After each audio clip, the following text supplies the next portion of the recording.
Hey guys, welcome back to the channel. This is a story about what if Naruto has ice and crystal release harem. Before I start, please support for more amazing content and do consider subscribing to my channel and share this video with your friends. This is written by HATMACH1, the link in the description and support writer. Let's start the video. Crystals. The return. A man with a fearsome white porcelain mask stands over the village of Konohagakure of Fire Country. Red vertical slashes run across each eye, giving it a vicious look. Amethyst eyes lie beneath a white mask, a perfect blend of crimson and cerulean. His hair is wild and untamed, jutting out in spikes on his head.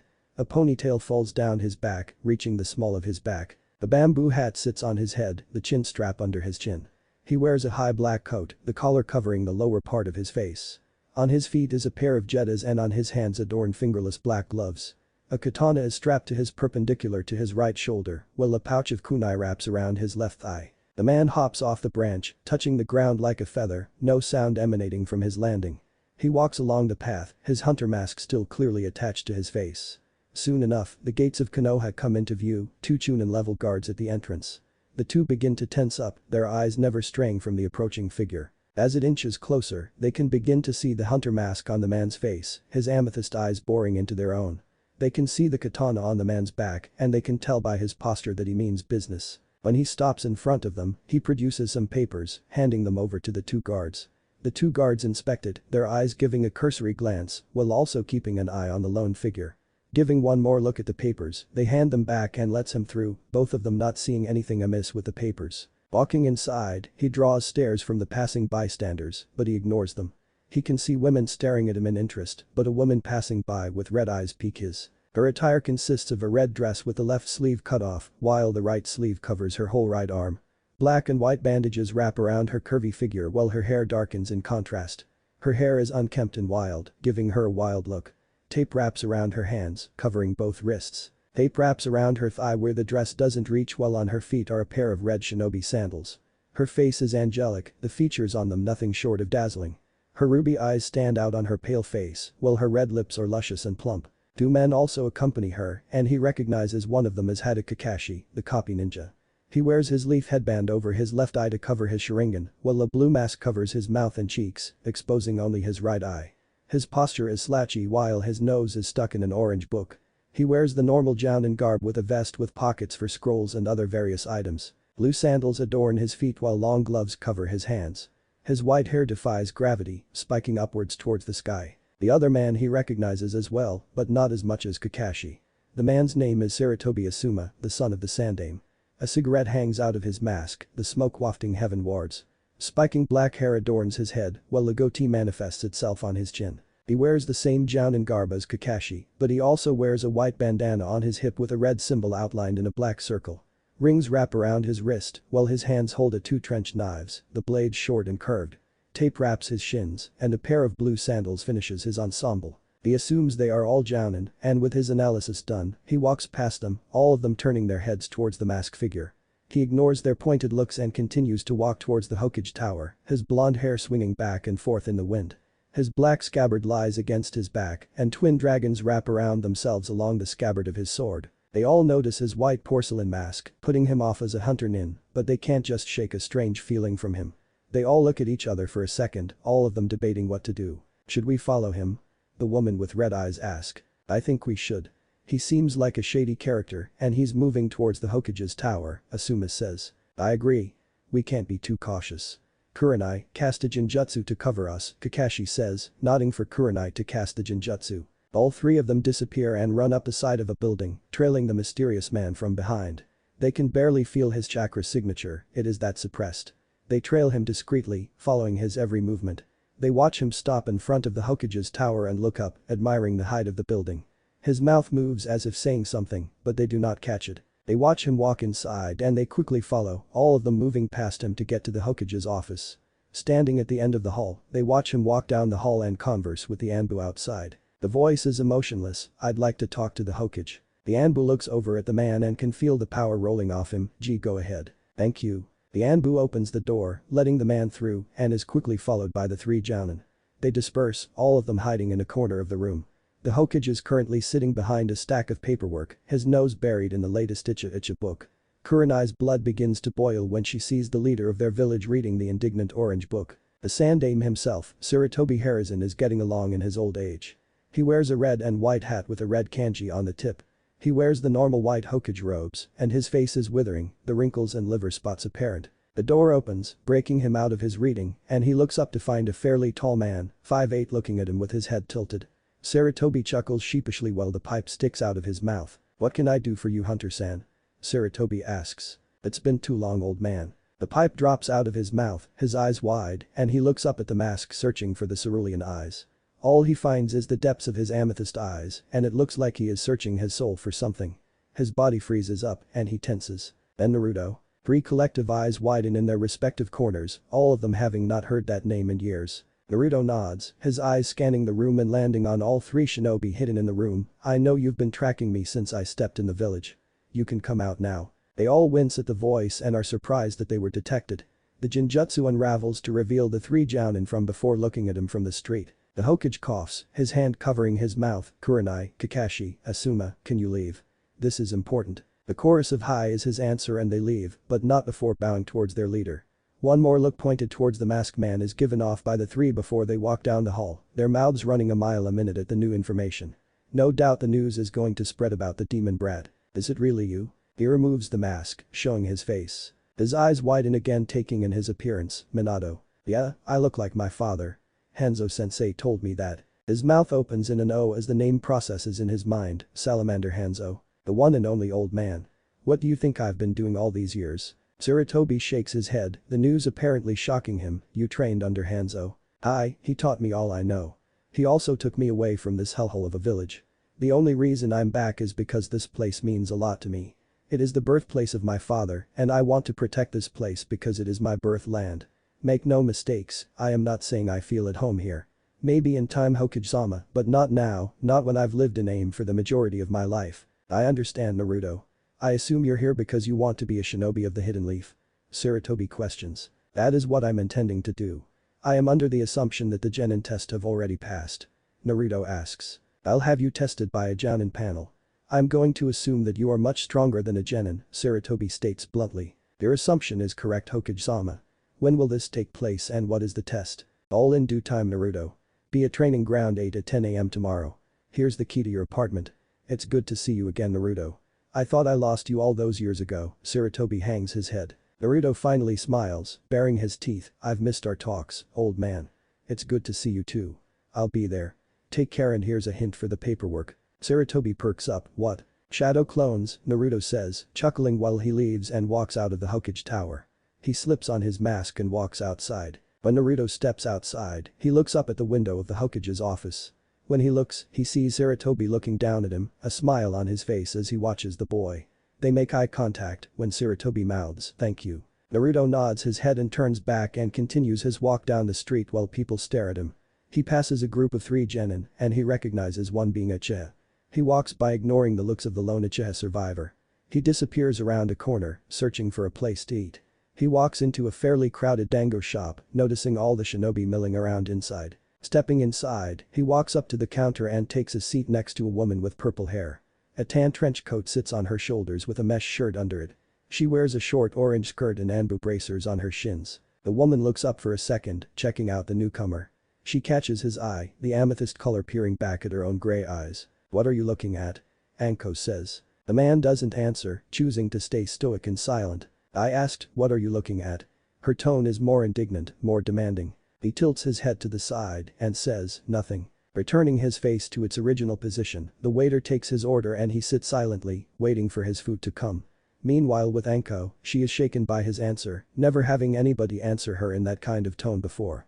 She usually strikes fear in the heart of many, but with him, she can feel no fear, just the aura of a person confident in their own skills. He begins to put the food into his mouth, chewing methodically and thoroughly, crushing the grains of rice under his teeth. He attacks each skewer, putting it into his mouth and eating them clean of rice balls. He finishes 10 minutes later, while the other woman is still attacking her food. He sweat drops, and the least he can do for her is pay her back for his silence. Waving the waiter over, he gives the waiter enough money to cover his food, Anko's food, and the waiter's tip. Nodding his thank, the waiter runs off in a bustle and heads back into the kitchen to cash away the money. He leaves the restaurant, walking towards his apartment to catch up on the sleep he's been missing for the last couple of days. Anko begins to finish up, waving the waiter over to get her check. "Can I get my check? The man sitting next to you already paid for you. He said something about paying you back for staying silent or something.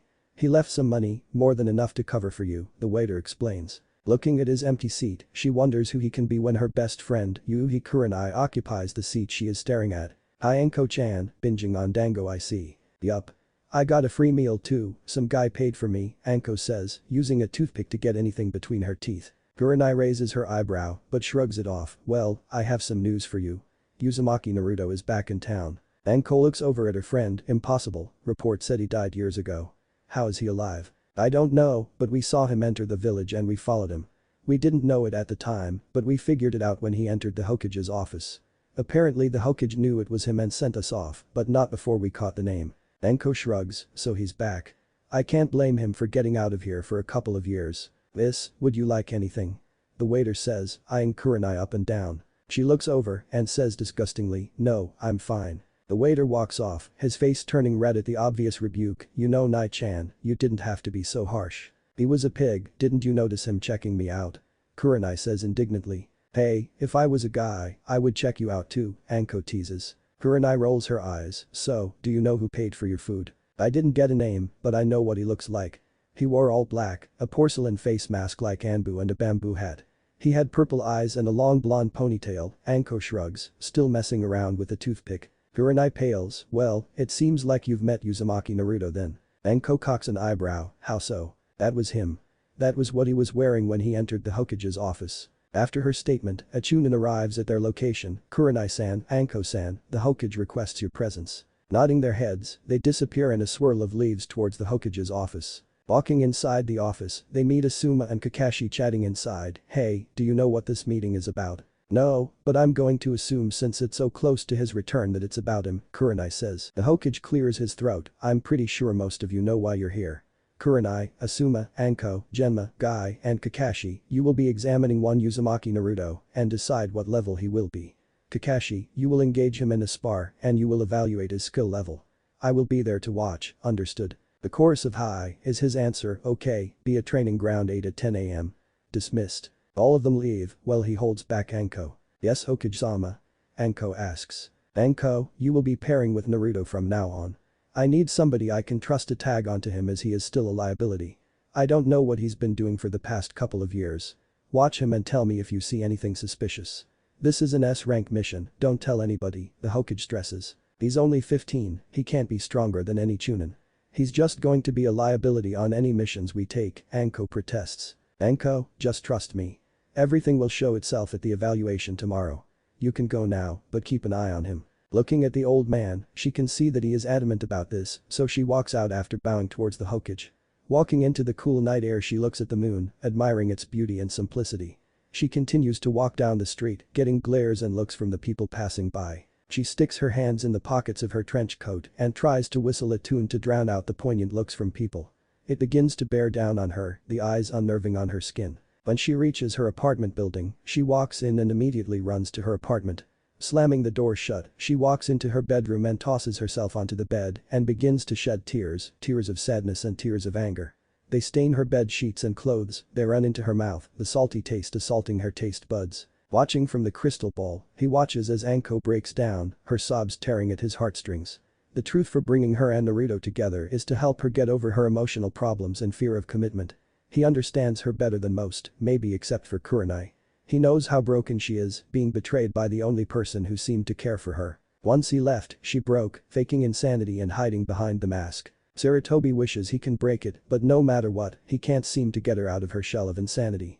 Bringing together two people who are broken sounds like a pain in the butt, but maybe, just maybe, they can fix each other. That is what he's hoping for. "I hope you can fix her Naruto," he whispers, smiling sadly to himself. 9:55 finds most of the jounins at training ground 8 to watch and evaluate the skill level of one Uzumaki Naruto. The blonde himself hadn't shown yet, but everybody else is there, even the infamously late Kakashi. Everybody chats, wondering what kind of skill the Jinchuriki of the Kyuubi no Kitsune has. They all wonder what he's been doing for the past few years, wanting to know how he survived. The clock hits 9:59 and all of them look around, trying to spot the blonde anywhere. They look around, not seeing him, and they begin to grumble. The clock hits 10 sharp and he appears in a swirl of flames, making all of the Jounin cock their eye at the specialized shunshin. His porcelain mask adorns his face and his hair is left to itself, no ponytail, just a wild mane of golden hair. His amethyst eyes dart from person to person, evaluating and analyzing skill level. Satisfied, he nods towards the Hokage to start. We gather here today to evaluate the skill level of Uzumaki Naruto. This will consist of a 1 vs 1 spar between Hada Kakashi and Uzumaki Naruto. The match will end when one or both is knocked out or at my own discretion.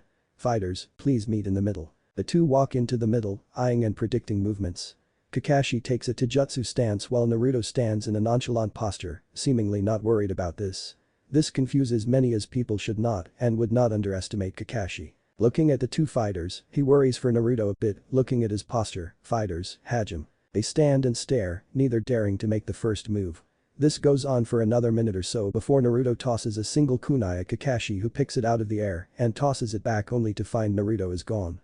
Looking around, he can't feel Naruto's chakra signature anywhere, making him worried as Kakashi doesn't know where he is. A volley of kunai fly at him from the trees and he backflips out of there, a trail of kunai spearing the ground in front of him. Another round of kunai comes at him from behind and he manages to jump out of the way only to meet an elbow to the back, sending him to the ground once more. Quickly getting up, he turns around searching for Naruto, seeing nothing in the trees. A twig cracks from behind him and he turns around, finding Naruto rushing him, kunai held in a backhand grip. Kakashi quickly draws a kunai and blocks the backhand slash and they begin to dance, kunai twirling and dancing in a path of destruction. A few moments later, they are in a deadlock, their kunai pushing against the other in a battle of dominance. And then he smiles. Unshin Daibakuha, clone great explosion, a voice rings out from the forest. Kakashi's eyes widen as the clone begins to gather chakra. Dropping his kunai, he springs backwards trying to get away from the blast area. A moment later, the clone explodes, expelling a chakra-enhanced explosion that produces a bright light. Everybody covers their eyes from the flash of the explosion. Sadly for Kakashi, he is still in the blast range and is caught by the tail end of the explosion. He is forcefully launched into a tree, shoulder cracking on impact with the tree. He gingerly makes his way to his feet as the cloud of dust begins to dissipate to show a fairly large crater where the clone and Kakashi were. A single kunai with an explosive tag flies at Kakashi and he quickly Kawamiri, body replacement, out of the way.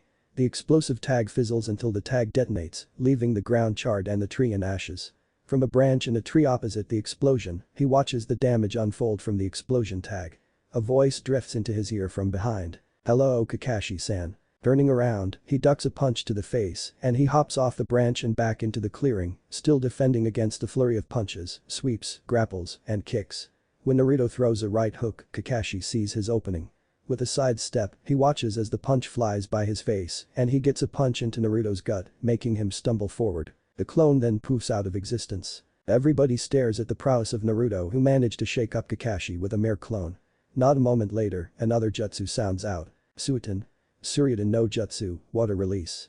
Water Dragon Bullet. 5 water dragons descend towards Kakashi, each of them coming from a separate tree in the forest. Jumping into the air, he somersaults in mid-air out of the range of the water dragons. Quickly wiping his brow, he begins to descend towards the ground. Suiten. Tajuu Suikoden no Jutsu, Water Release. Multiple water shark missiles. 10 water sharks begin to form out of the puddles on the ground and they all streak towards Kakashi. Quickly flying through hand seals, he yells, "Kaiten." Kakakyu no Jutsu, Fire Release. Great Fireball. Spitting fireballs as fast as he can, 7 of the 10 fireballs manage to block the incoming sharks, but 3 of them are still intact and coming towards him. They race through the steam produced by the fire making contact with water. He times the moment perfectly and as they descend on his position he jumps back out of range, simultaneously pulling up his hit I8. Looking around, he finds Naruto standing in the clearing, arms crossed, foot tapping on the ground and waiting for Kakashi. Naruto looks around and spots Kakashi in the trees with his Sharingan out. Ah, finally, the great Sharingan of Hada Kakashi, the copy nin. Things are starting to heat up. Naruto blurs out of vision and Kakashi is barely able to see it with his Sharingan. Sensing a presence to his left, he manages to grab Naruto's foot and throw him away, quickly following with a flurry of punches which Naruto dances around, not even moving to block them. Kakashi throws a quick sweep, managing to catch Naruto in the shins and he backflips, landing on his feet 30 yards away. Making a single hand seal, he whispers, "Ninpu. Kakuanjo no Jutsu, Ninja Arts. Bringer of Darkness." The world grows dark for Kakashi, but it is quickly dispelled with his Sharingan. Looking back at the spot where Naruto was standing, he finds him gone and then he senses him from below. Quickly jumping away from Naruto's arm, he quickly flies through hand seals, Kaiten. Karyuenden, fire release. Fire dragon flame missile. Holding his fingers to his mouth, he quickly exhales a fire dragon that races towards Naruto's rising body. Quickly forming hand seals, he shouts, Suiten. Sujinheki, water release. Water encampment wall. The wall of water shoots up, covering Naruto from the fire jutsu. Quickly flying through another set of hand seals, he shouts something everybody gawks at, Hyoten. Kakuryu Bafisetsu, black dragon blizzard. The black dragon with red eye flies out of the water, heading straight towards the falling Kakashi. Kakashi, having not seen the hand seals for the jutsu, jumps out of the way of the dragon and watches as the dragon turns the solid patch of ground into a pale blue ice. He gulps, wondering what would have happened if he were hit by the jutsu. The wall of water around Naruto falls in the midst of him doing more hand seals, Kaiten. Finikusu Enden, fire release. Fire phoenix missile. The flame shooting out of his mouth forms into a phoenix, chasing Kakashi around as he lands, forming the same hand seals as Naruto, Suiten. Sujinheki. The wall of water surrounds Kakashi, but little does he know, he's in for a surprise. The phoenix fire hits the water wall, sprouting into steam as the water absorbs the fire. Hyoten. Haryumoko, tearing dragon fierce tiger. The dragon and tiger of ice race forward, freezing the droplets of water it passes into ice. Kakashi, unaware of what the jutsu does, begins to form hand seals and screams, Suiten. Suryuden no jutsu. The water dragon begins to form out of the water, but is stopped short as Naruto's jutsu hits Kakashi's water wall. The wall freezes over, trapping Kakashi inside. Cursing himself for getting into this mess, he quickly makes hand seals, Doten. Dachu Ijo no jutsu, earth release. Underground projection fish. Moving his way underground, he appears under Naruto, grabbing his feet, Doten. Shinju Zanshu no jutsu, earth release. Double suicide decapitation. Pulling Naruto under until his head is the only thing left, he watches as Naruto squirms, trying to get out of the hole. Flicking a kunai out of his sleeve, he puts it at Naruto's neck. Now that was an amazing display of jutsu. I may have just learned a few. That still isn't enough, this spar is over. Okage looks over at Naruto and back at Kakashi, Shasha Ka. He is stopped by a shout, Fuiten. Renkiden, wind release. Drilling air bullet. A gust of wind flies from Naruto's lungs, pushing and throwing Kakashi into a tree, creating a big crash as the tree falls over. Quickly forming hand seals, he gets out of the hole and waits for the dust to dissipate. The cloud of dust finally blows away, revealing a standing Kakashi, right arm holding onto his left, as lightning chakra flows into a concentrated ball in his left palm. The sounds of birds chirping emanate from the ball of lightning and Naruto smirks, most of them staring at him if he is insane. Oh, the famous Rikiri. I was hoping you'd pull that out. Now I get to test one of mine. Everybody stares at him, including Kakashi, all of the interested in what he's going to do. Shoten. Kaijin Kesu Shuriken, crystal release. Giant crystal dart. Crystal begins to form around Naruto's right arm and the ends come to a point, producing a giant dart on Naruto's right hand. All eyes go wide, never seeing this move before. Surprised. This is my Kekkei Genkai. It allows me to use crystal techniques like this one here. You ready, Kakashi? Kakashi looked at the gigantic spear of crystal and shakes his head, trying to clear his mind of the gigantic spike in Naruto's hand. Charging at the same time, Naruto runs, the crystal point dragging across the ground, creating giant strips along the ground. Reaching up, he prepares to plunge it into Kakashi's Rikiri, but Kakashi jumps, running across the ice crystal. Naruto smirks, yelling Shoten. Susho 2, crystal release. Jade crystal blade. The blade of crystal forms on his left arm and as he plunges the Rikiri, Naruto brings up the crystal blade, blocking the Rikiri, making everybody's eyes go wide. With an explosion, the Rikiri blows up on the two, sending them both back in a big explosion. Black smoke rises from the clearing, wafting heavenwards as people watch for who is the lone one standing in the smoke. The smoke begins to dissipate, revealing a single figure standing and one on the ground, apparently unconscious. When the smoke clears, it reveals a broken porcelain mask lying at the feet of the man standing. The mask is cracked in half, the face lying upward staring at its wearer. Panting heavily, he looks towards the Hokage who has his mouth open at the display of the Kekkei Genkai Naruto has.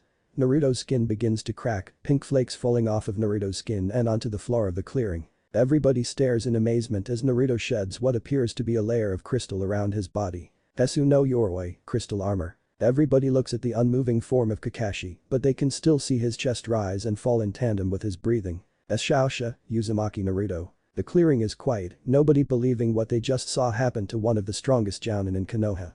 Turning towards the crowd, they now get a good look at his face, and women blush at his handsome face. It looks like the Yondame's, except he still has the 3 whisker marks on his cheek. His eyes are a deep amethyst, seemingly capable of looking into your soul. Recovering from his speechlessness, the Hokage coughs, your evaluations. I, Yuuhi Kurenai, nominate Uzumaki Naruto to Takubetsu Jounin. I, Sarutobi Asuma, nominate Uzumaki Naruto to Takubetsu Jounin. I, Mitarashi Anko, nominate Uzumaki Naruto to Takubetsu Jounin. I, Genma Shiranui, nominate Uzumaki Naruto to Takubetsu Jounin. Yosh, Uzumaki Naruto's flames of youth burn brightly. I Mito Guy, nominate Uzumaki to Takubetsu Jounin. Everybody sweat drops at Guy's outburst, while Naruto chuckles, way to liven it up Guy. Thanks for that. I gives him a thumbs up, a gleam coming from his tooth, you're welcome Uzumaki-san. Obviously since Kakashi is unconscious, I, Sarutobi Hiruzen, Hokage of Konohagakure, bestow the rank of Takubetsu Jounin upon Uzumaki Naruto. Congratulations Naruto, Sarutobi smiles. Thanks old man. Thank you all, he says, bowing towards the Jounin judges. Naruto, see me in my office. Anko, you come too. Hi. Asuma, get Kakashi to the hospital. He is no doubt suffering from chakra exhaustion and maybe a few broken ribs. You're all dismissed. With that, the 3 leave in their respective style of shunshuns, leaving everybody to walk off, all of them whispering about Naruto's Kekkei Genkai. Once inside, the Hokage sits down in his chair and Naruto and Anko remain standing. Congratulations Naruto-kun on your promotion. That was a great display of jutsu and hijutsu. Your Kekkei Genkai lets you manipulate water and earth to change them into crystals. Sarutobi asks. Hi Jiji. Taking minerals from the earth, it allows me to crystallize them through water and they harden to create crystal structures such as my Shoten. Sushotu. I am the last of my clan as I activated my bloodline when I was 10. I mastered it when I was 14, Naruto answers. When the council hears about this, they will no doubt try to facilitate your Kekkei Genkai through the Clan Restoration Act. They may force you to marry and have children with girls from different clans to combine bloodline limits, Sarutobi sighs. Naruto snorts, making Sarutobi look up, if the council is going to force me, they are going to lose a very valuable Kekkei Genkai. I will not be coerced to breed with women I do not even know, that is just ridiculous. Besides, passing on my Kekkei Genkai needs more than me just fucking another woman 8 ways to Sunday, Naruto finishes. What do you mean? Sarutobi asks. The wife must either have an affinity for Suiton or Doton, and the husband must have the other. My father had an affinity for Suiton while my mother was Doton. The Kekkei Genkai came from my mother's side as my father was Konoha's Yellow Flash. Once that has been established, there also has to be an emotional connection. To sum it up, I actually have to love another woman for the baby to have my Kekkei Genkai. Interesting, we'll see how the council will take that. For now, take these, the Hokage says, handing Naruto a Jounin pin and a Jounin jacket. Arigato Ijiji. Now, what is Mitarashi-san doing here? Anko shoots him a glare, growling, it's Anko, not Mitarashi. Okay Anko. What are you doing here? Hokage clears his throat, she is your new partner Naruto. You will work missions with her ranging from high C ranks to A ranks. Understood. Old man, I've never done anything less than a high B rank. I've done over 10 S rank missions for Hanzo, Naruto pleads. Anko's eyes go wide, Hanzo. As in, Salamander Hanzo. The creepy looking dude with the rebreather. Naruto smiles at her description, yeah, your description pretty much sums him up. And yes, I trained under Salamander Hanzo. Looking into Naruto's eyes, he can tell he is ready. Looking into Anko's eyes, he can see the determination as well, and he sighs, relenting, okay, I will give you the occasional, and I stress occasional S-rank mission, if any Anbu aren't in town for the mission. Thank you Ijiji, Naruto cheerfully says, stepping behind the desk and giving the Hokage a hug. The Hokage shots out his pipe, surprised at the blonde's actions, thank you Naruto. Now, you're dismissed and you probably want to know more about Anko-chan I assume. Introduce yourselves over food or something, I'm sure you're tired after the fight with Kakashi. Hi, they chorus, disappearing from the room. Sighing, he smiles gleefully, reaching into his drawer and grabbing his copy of Icha Paradise, Kuku, Shira you naughty girl. Crystals, one-winged angel. 2 months has passed since Naruto has joined Konoha as a shinobi. At the moment, our favorite hero is in the middle of fighting a group of missing nin with his partner, Mitarashi Anko. Over the last couple of months, they had run a couple of ops together, their mission successes racking into the higher numbers. They had gotten to know each other more, their quirks and their lives that they found eerily similar. Back to the mission with Naruto, he throws a hail of kunai at the missing nin who easily jumps out of the way, tossing his own hail of kunai at Naruto's position. Dodging 3 and plucking 2 out of the air, he tosses them back and pumps them full of wind chakra. The chakra shells begin to take a greenish color as they fly through the air, anything with a foot getting cuts and scrapes from the wind casing. The missing nin, who is very let's say stupid, attempts to grab the kunai only to have his hands get cut in a number of ways. Dropping the kunai quickly, he drops his hand and it hangs limply at his side while his right arm is holding up in a basic taijutsu stance. They stare at each other for a moment before Naruto disappears in a blur, making the missing nin go wide-eye. He suddenly phases back into vision in front of the nin, his hand already cocking back for a punch. With a crunch, his fist connects with the other man's face and he tumbles to the floor, his body lying in a crumpled heap on the ground. With a quick flick of the wrist, a kunai embeds itself in the man's throat and the blood gushes out of the wound on his neck. A soft gurgling rings through the forest, the last sound the missing nin will ever hear. Severing the head from the body, he stores it inside one of the many storage scrolls he carries with him. Standing back to full height, he sets off in search of Anko and finds her in the middle of a fight with another missing nin. As they go toe-to-toe, flurries of punches and kicks flying in every direction.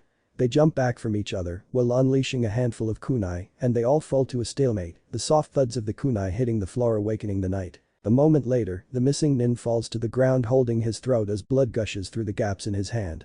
The sound he makes when he hits the floor sends all the birds flying from the trees, their black bodies covering the soft glow of the moon. Anko lands gracefully next to the missing nin, her trench coat fluttering with the soft wind. She shudders a moment, the wind glancing across her skin and goosebumps begin to appear along her arm. With a shiver, she lowers into a crouch and begins to cut off the missing nin's head when Naruto hears the whistling sound of a kunai in flight. He locates it quickly and finds that not one, but 5 are heading towards Anko. She isn't aware as she is still cutting off the missing nin's head and even if he calls out, she is done for. Putting his logical side away for the moment, he goes into action, his legs instantaneously moving as his hair rustles in the wind. His black trench coat waves against his leg, the linen scratching as he pushes his legs to move. He watches at the kunai move closer and he closes his eyes, pumping even more chakra into his legs. Please Kami, let me get to her. Apparently Kami hears him and he finds himself pushing Anko out of the way and the 5 kunai embed in his back and he keels over, the blood gushing out from his wounds. He drops to his knees, his hand reaching behind his back and Anko watches him fall. Looking back towards the attacker, she sees him smirk and her eyes flare and she discreetly throws a kunai. The missing nin is still snickering and he does not notice the kunai and it catches him in the throat and he falls lifeless to the forest floor. Rushing over to a downed Naruto, she drops to her knees and pulls out the kunai in his back and watches the wounds begin to close, the blood clotting and stemming. His eyes are still closed and she lets out a tear. She knew they were getting closer over the last 2 months. They shared their fair share of stories, bonding over their childhood mishaps. They cried onto each other's shoulders when the memories were too hard to keep down. They often were seen together eating or just hanging out. They laughed, they joked, and on one occasion, they were drunk. That night turned out to be the turning point of their relationship. Well, she was the only one who was drunk. He couldn't get drunk or even buzzed because of the fox in his stomach. She was wasted, like bombed to hell. They were out that night after a week-long mission and they went out to grab a drink or two. That ended up with Anko downing a couple of bottles with Naruto taking a sip here and there. Flashback begin. Okay Anko, I think that's enough, he says, pulling her up from her seat. Why? I like sake, she slurs. He chuckles, come on, you're bombed as hell and I don't want anybody taking advantage of you. Oh, you want me all to yourself huh? Anko smiles. He can see the glint in her eyes and he knows what she is going to do. Anko, you're way too. His lips are silenced by an open mouth kiss and she sticks her tongue down his throat and he can taste the sake on her tongue. He sighs into the kiss and quickly puts his hands on the sides of her cheek, pushing her face back away from his. She looks into his eyes and can see the serious glint in them, but she disregards it and takes in the outrage of him stopping the kiss. Why did you stop it? Anko yells. Not in here. Come on, he quickly says and helps her walk outside. They walk into a deserted side street totally devoid of people. She walks behind him, her body a little tipsy as her feet drag along the ground. So, why did you stop it? Anko demands. You're drunk and you have no idea what you're doing. So what if I'm drunk, I'm still me. Are you saying I'm not pretty enough for you? She yells. He groans, no Anko, I'm not saying that you aren't pretty. You're actually very good looking, but that is beside the point. You're drunk and are on the verge of alcohol poisoning. The alcohol has loosened the inhibitions on your tongue and you don't know what you're doing. But I want you Naruto-kun. I really do, she mumbles, tears beginning to spill out of her eyes. Anko, I'm not going to beat around the bush, but I like you too, but this has gone too far. You're drunk and you don't know what you're doing. If we go that far, you won't even remember that we did it. If you can tell me you have feelings for me when you're sober, I'll reciprocate them. Not now when you're drunk, Naruto whispers, but the voice is carried by the wind. Tears gush out of her eyes and he walks over to her and she clutches his body, burying her face into his chest. He sighs and rubs her back as she cries onto his shirt. A few minutes later, the sobbing stops and light snores can be heard from the mop of hair on his chest.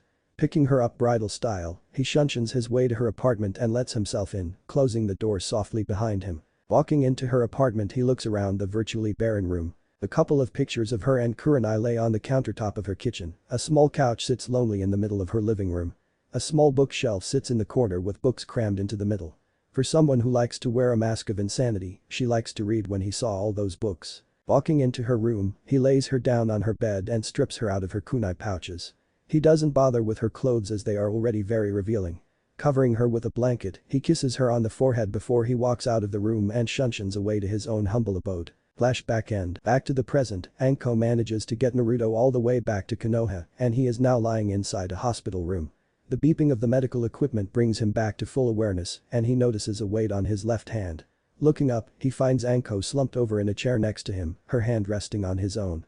Her eyes are closed and her face is contorted into a tight-lipped smile. He looks up at the ceiling for a moment, enjoying the feel of her skin on his. He shifts for a second, his hand skimming the bottom of her hand, and she stirs, her onyx eyes fluttering open at his touch. Taking in the white walls, she looks around and down towards the blue-eyed blonde who is smiling at her. She returns it and glumps him only to receive a little grunt as his skin is still tender from his wounds. She realizes it and releases him quickly, grinning sheepishly while scratching the back of her head. "Sorry, Naruto-kun," she grins. He arcs an eyebrow at the honorific, "What happened after I blacked out? Tossed you over my shoulder and got you to a hospital. We're in Konoha right now. I already reported the mission and he's giving us a week off," Anko happily says, wanting to spend her vacation days with the blonde. "Nice, I can use some R&R. I might go hit the hot springs later." Anko's eyes glaze over, remembering the time she caught him half naked. He cocks another eyebrow at the purple-haired Kunoichi's expression. "Anko, you there?" "Huh?" she instinctively says. He chuckles, "Nothing, you just got a faraway look there. Mind if I ask what you're thinking about?" She burns a bright red, her cheeks a rosy red. "No." He smiles, Hi. When can I get out of here? The nurse said you should be good to go once you wake up. Come on, let's go get Dango. It's on me. You know, you like Dango way too much," he chortles while getting up and walking into the bathroom. She harems, crossing her hands across her chest. Standing up, she straightens herself out, stretching her muscles from the night of sleep in the chair. Cracking her back, she stands up and pads down the ruffles on her trench coat. Naruto comes back a moment later seemingly refreshed with his foxy smile on his face. She stares at his face for a moment before looking down again. He notices and smiles. "Come on, I thought you wanted to get some dango," he asks. She perks up and smirks, "Of course, I can never pass out on some dango. As expected of a dango connoisseur." "Damn right." He chuckles and leads her out, opening the door which she smiles at. Quickly following her, they stop at the front desk for Naruto's discharge papers. With a quick motion, the papers signed, they walk out into the starry night of Konoha. The chilly air surrounds them, the soft breeze caressing their skin. They walk in silence, their arms brushing against the others as their arms swing along their side. A few minutes later, they find themselves inside the warm comfort of the dango shop. Jovial laughing and joking is heard in the back, but they ignore it and take a seat at the counter and flag down a waiter. "What would you like, miss?"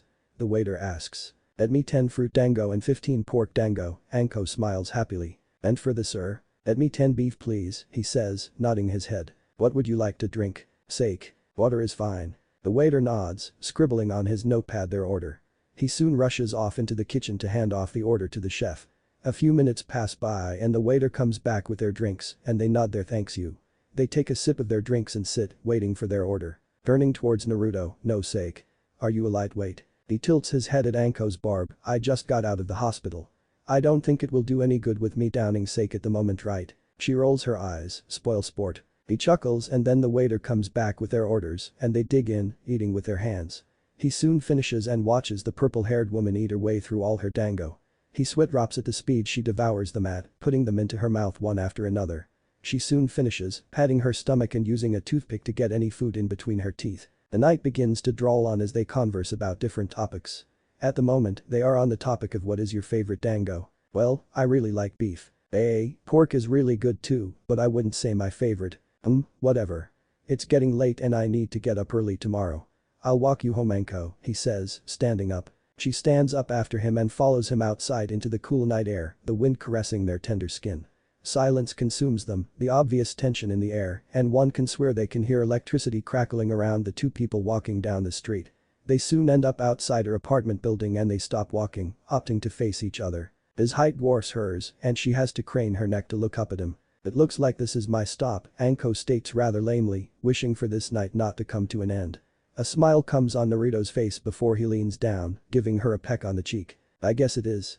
Good night, Anko," he walks off while waving over his shoulder. He disappears around a corner and out of sight of Anko. He doesn't catch her bringing her hand to the cheek he kissed.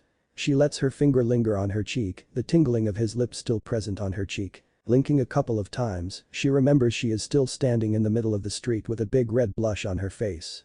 Walking stiffly into her apartment room, she sheds her clothes and falls onto the bed, her body relaxing into the soft linen. Her mind drifts off into euphoric dreams about a blonde with a past similar to hers, a blonde that understands her, a blonde that knows the real her, not the mask, but the one underneath. A blonde that she can learn to love and that can love her back. The week-long vacation flies by and they now find themselves back inside the Hokage's office. "Alright, this is an A-rank assassination mission. You're to accompany Team 7 and 8 to the Land of Waves. The target resides in the Land of Waves. The Genin teams will have a different objective from you. They are escorting a bridge builder, but we have intel that there may be an A-rank missing nin working for Gato, your target. Accompany the two teams and make sure they stay out of harm." "Understood." The Hokage slides a manila folder over to them which Anko promptly opens. She smiles and hands it over to Naruto who smiles in turn and the Hokage arcs an eyebrow. "Do I want to know?" A rueful smile appears on Naruto's face and he merely shakes his head. The Hokage sighs and dismisses them with a wave of his hand. They both disappear in their own shunshuns, Naruto leaving in a swirl of water while Anko disappears in a swirl of leaves. They appear on the bridge, the Genins jumping back at the vortex of water and leaves. Two figures appear inside the two vortexes, the sun shadowing their backs. Kurenai raises an eye for a second before relaxing, noticing the two figures. Tilting her head, she looks at Anko who has a smirk on her face. "Hey Nai-chan," Anko giddily says, making the Genin squirm at her voice. Kurenai sweat drops, but waves back anyways. Dragging Naruto along, Anko walks over to Kurenai. "Hello Anko. I assume you're going on a mission." Kurenai questions and Anko replies with a nod. "We're going to Wave Country with you," Anko enthusiastically says. Kurenai and Naruto sweat drop and Naruto goes so far as to scratch the back of his head. Yeah, sorry about Anko. We haven't had a mission for a week. Anyways, we're on an A-rank mission that ties with yours. We'll be here to travel with you, but we'll head our separate ways at Wave Country," Naruto informs Kurenai. "Will the Genins be aware of your mission?" Kurenai asks. Naruto shakes his head, "Yes, well at least not the A-rank assassination part." He scratches the back of his head sheepishly while Kurenai smiles. "I guess we'll have to introduce you to the Genin teams. Kakashi will be here in a few minutes." "Pervert is always late," Kurenai says while rolling her eyes. Naruto just chuckles and shakes his head, taking a seat and leaning his back against a tree. Anko on the other hand, decides to have a little fun with the Genin. Spotting the cocky Inuyasha boy, she discreetly takes out a kunai and wets it with her tongue. Kurenai and Naruto catch the glint in her eyes and sweat drop. A sadistic grin appears on the face of Anko and she tosses it, the kunai flying through the air towards the unaware Inuyasha boy. The Inuyasha boy feels a swoosh of wind pass his face and then a pale red liquid falls from his cheek. A dull pain erupts on his right cheek and his hands instantly go up to feel out the cut. Touching his wound, he can feel the liquid on his hand and removes it, revealing the red color of blood on his hand. Turning around, he finds his sensei along with two other people by the trees. His eyes land on the figure leaning against the tree. Looking at him, he can see that his eyes are closed and his hands buried in his blonde hair, holding the back of his head. He wears a simple black trench coat with a collar wrapping around the bottom of his face. He wears a simple pair of black fingerless gloves and blue juttas on his feet. The sword is strapped to his back, the hilt perpendicular to his shoulder. His face is what you can describe feral. A pair of amethyst eyes peek out from the blonde hair and 3 whisker marks blaze in each of his cheek. The woman wears a similar trench coat but in a tan color. A mesh shirt wraps around her body and he can see some skin, but the trench coat covers her assets generously. Purple hair spikes upward in a pineapple ponytail and an orange miniskirt leave nothing to be desired. Anbu bracers and sandals finish out her wardrobe. Looking at her face, he can see the sadistic grin on her face. He blinks for a moment and she is gone. A breath at his ear and a tongue on his cheek makes him shudder. Dog blood. Not the worst, but definitely not the best. She says into his ear, making him shudder. When she says the words, she looks directly at Naruto with a smirk while he retaliates with a roll of his eyes. When the words reach his ear, he yells, "Hey, what do you think you're doing?" He begins to wriggle in her grip but a kunai at his neck makes him stop. She grins sadistically, the kunai still pressing against his neck. But boy. Besides, can't a girl have some fun? Anko grins, making Naruto and Kurenai sweat drop. Kiba on the other hand is left thinking how nicking him with a kunai, then licking his blood and pressing a kunai to his throat is fun.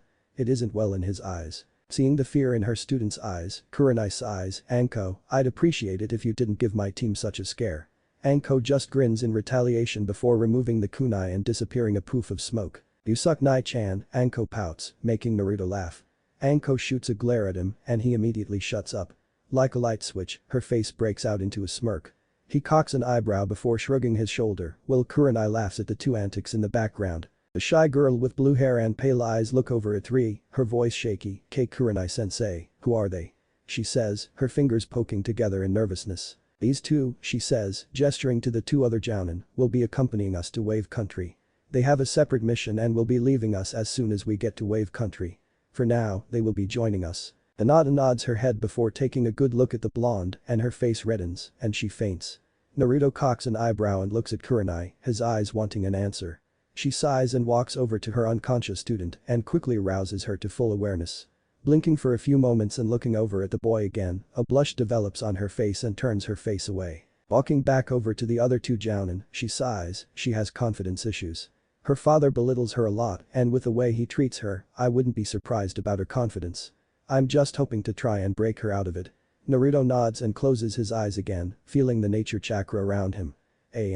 Yes, Naruto is a sage, but for which contract? He smiles, his eyes still closed, while the others look at him oddly. What is he doing, sensei? A pink-haired girl asks. Kurenai looks at her and shrugs her shoulder and reaches out a hand towards the blonde. His eyes shoot open and a smile appears on his face. Sorry about that. I was meditating, he grins sheepishly, trying to pass off his control of nature chakra as meditation. Kurenai and Anko appear to agree and they nod their heads. The six genin just watch him, while all of them noticing that he is around their age. Shino's eyebrow raises a little bit but no other tell shows his surprise. Hiba, Hinata and Sakura stare in surprise, while Sai look in indifference. A raven-haired boy standing by himself against a tree looks at the blonde and notices the age similarity. His mind reaches back and remembers Kurenai telling them that he is a jounin. Unbridled fury builds up in him and he stampedes up the group, his fist clenching at his sides. Naruto cocks an eyebrow at the raven-haired boy who he can only tell is Uchiha, do you need anything Uchiha-san? The boy unclenches and clenches his fist for a moment before taking a breath. Fight me, are his simple words. He looks at him in confusion, did you not hear Kurenai-san tell you that I'm a jounin? Sasuke just glares at him with fury and unclenches and clenches his fist again. You're only our age. How are you already a jounin? And how come I've never seen you around school before? Sasuke shouts, fury lacing his voice. Kurenai and Anko glare at the raven-haired boy, while Naruto puts on a mask of stoicism, I've worked hard to get where I am Uchiha-san. Your brother did as well so don't go around and think that I can't become a jounin at the age of 15. Besides, as for the ninja academy, I graduated when I was 6. He lies, but manages to make it sound very real. He glares at the blonde in fury, and the passive look on Naruto's face only fuels the fire, fight me. Naruto just rolls his eyes again. Apparently the Uchiha didn't get it when somebody didn't want to fight. Uchiha-san, I didn't want to fight before so why would I want to fight now? Besides, it would be pointless as we're about to go on a mission that will take up a couple of weeks. So, keep your mouth shut and be a good boy. Do you think you can do that Uchiha-san? Naruto says, his voice scathing and scalding on the ears of Sasuke. Sasuke's glare narrows again, trying to intimidate the blonde only to have him yawn in his face. He fumes and storms off, the pink banshee shooting the blonde a glare, don't talk to Sasuke like that. He is Uchiha and the last of his clan. If he asks you to do something you should do it. Naruto opens his eyes, leveling the pink-haired girl with his gaze. A chilling voice escapes his throat, oh, a fangirl. I feel bad for Kakashi an emo prick, a dedicated fangirl, and a soulless robot. Oh joy, this is a KIA waiting to happen. Why don't you go comfort your boyfriend instead of assaulting my ears with your worthless voice? Sakura glares at him before following Sasuke, leaving the four genin to gawk at the jounin. He smiles at their expressions and opens his mouth, sorry about that. I don't really like people who think because of some name they can have everything handed to them on a silver platter. Same goes for fangirls. Now, who would you four be? Walking over to the sitting blonde, they take a seat along with their Anko and Kurenai. Naruto starts off, alright, I'll start this off. My name is Uzumaki Naruto. My likes are ramen, my summons, and a certain jounin, eyes perk up at the last statement, but he pushes forward. My dislikes are arrogant bastards, pricks who can't see underneath the underneath, and people who look down on other people. My hobbies are training and cooking.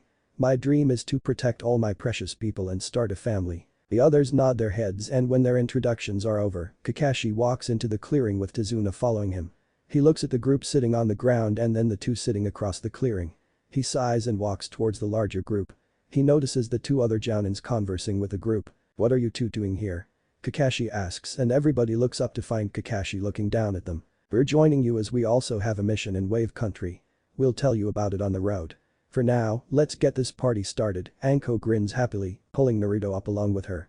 She blushes as she notices herself grabbing his hand and she runs off to catch up with Kurenai. If Anko were to look back, she would have seen the blush on his face at the contact. After explaining the situation to Kakashi, they take off towards Wave Country. Kurenai and Anko walk at the front, the genin standing around Tazuna and Kakashi and Naruto at the end. Kakashi currently has his nose stuck in his orange book while Naruto hums a little tune to himself. Occasionally, Kakashi lifts his nose up and looks over at the blonde, noticing the resemblance to his old sensei, the Yondaime Hokage, Namikaze Minato.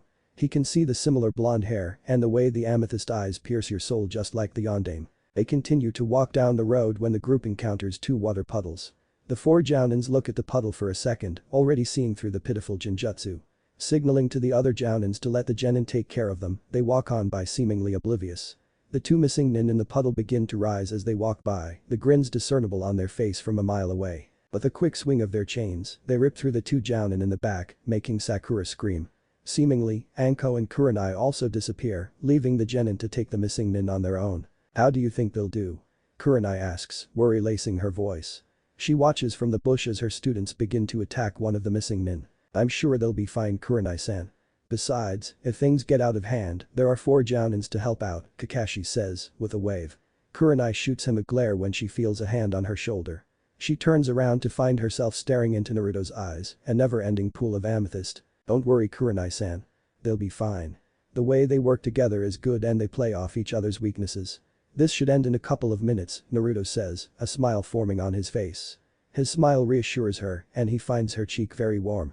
A few moments later, the two missing nin are stuck to a tree by their chain, by courtesy of Uchiha Sasuke. Detaching themselves from the chain, they split apart with Sai and Sasuke fighting one with teammate fighting the other. Sasuke and Sai manage to kill their opponent while teammate subdues theirs. Naruto smirks from his position next to Kurenai, told you Sona. Come on, let's go greet your genins. Kurenai shoots him a glare before standing up and following his lead back to the path. All the genin are panting from the fight and they all look up bug-eyed to find the four jounins with smiles on their faces. Good job guys, Kakashi says, his eyes crinkling into an upside-down U. He looks over the genin and look at them all panting, alright, take a break. As for you, he turns to Tazuna, we are going to talk. The expression on Tazuna's face is one of sheer terror and then Anko looks at the unconscious missing nin, may I? A sadistic grin shows up on her face and Kakashi takes a step back and nods his head slowly. Anko's grin widens and she bares her teeth and grabs onto the missing nin, dragging him into the dense forest. Naruto just shakes his head at his partner while Kurenai stares after her friend. Loud shrieks and screams can be heard from the forest a few minutes later, making the three jounin sweat drop and everybody else to look at the sound in fear. They shudder as Anko walks back out with the missing nin barely breathing and various cuts and blood stains embellishing his body. Anko sports a giant grin, one that makes people piss their pants and roll over. The genins take one look at her and they turn away, their eyes trying to avoid the piercing gaze of the snake lady. What did you get from the Manko? Naruto questions, his eyebrows cocking. He shudders as he sees the sadistic grin appear on Anko's face. They're the demon brothers. C-rank missing nin from Kiri.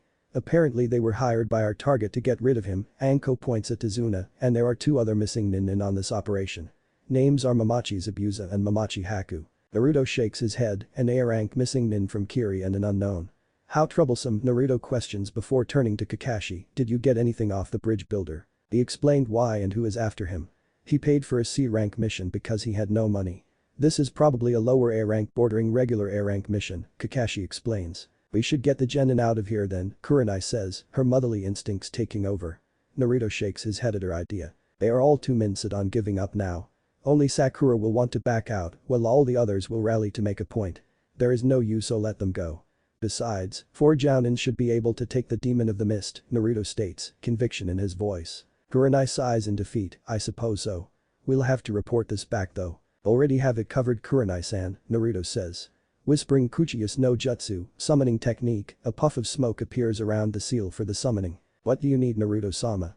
A voice from inside the smoke asks. At this message to the Hokage as soon as you get back to Konoha, Naruto says, sticking his hand into the smoke. Hi, Naruto-sama, the cloud of smoke disappears in the direction of Konoha. What kind of summoning is that? Kurenai asks, while Anko smiles gleefully from behind her. Kakashi looks up from his book and waits for his answer. Turning back to the other three jounin, now telling would be too easy. I'll show it soon enough. Alright, we should get going. We want to get to the boat before nightfall. The three other jounin nod with his assessment and the two jounin sensei inform their teams of the updated news on the mission. They act just like way Naruto predicts, most of them, save Sakura, wish to continue the mission. Alright Tazuna, looks like we are continuing this mission for your sake. We still require the C rank pay, but we will not force the A rank pay, Naruto says, making the bridge builder sigh in relief. Naruto's eyes soften for a moment, we'll do our best to protect you and get you back to your family unharmed. The bridge builder smiles, a newfound respect found for the blonde, thank you. Naruto just smiles back before ushering him to join the group as they take off. This time around finds Naruto and Anko in the back, discussing over their portion of the mission. So, how are we doing this? I know we're sticking with the Genins for a bit and leaving it wave, but what about Zabuza? Anko questions, tilting her head to look at Naruto.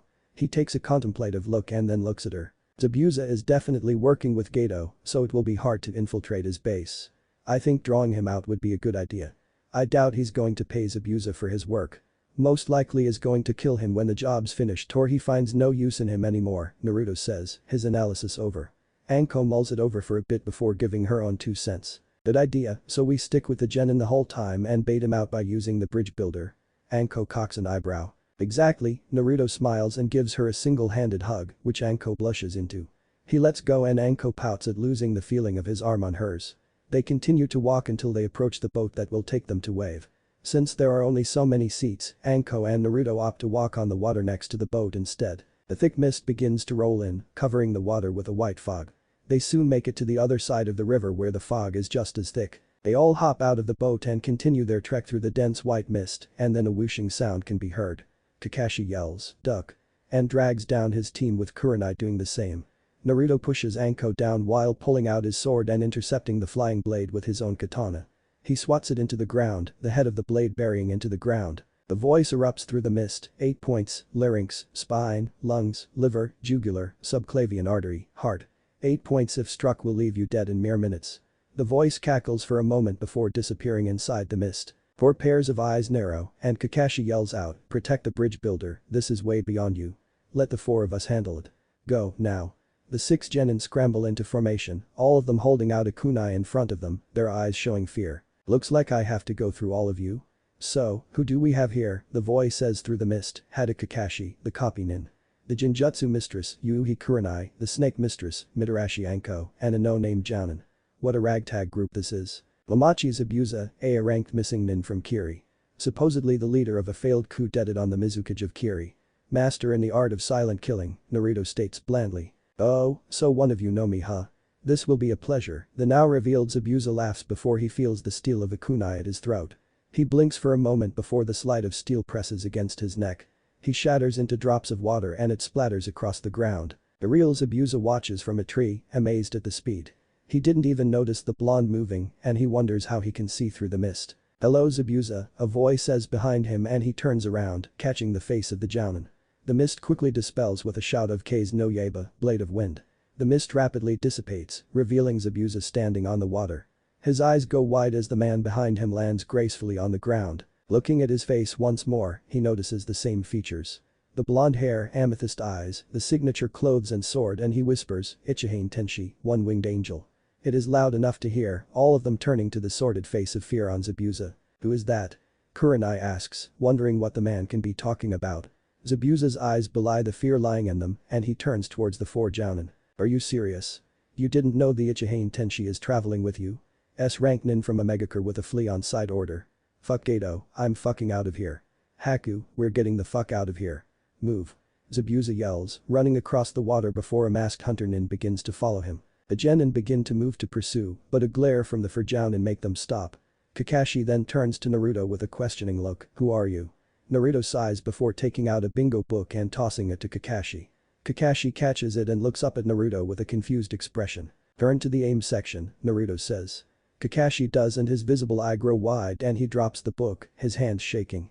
Anko and Kurenai wonder what can make Kakashi go like that, so Anko picks up the book, staring at the entry under Ichihain Tenshi.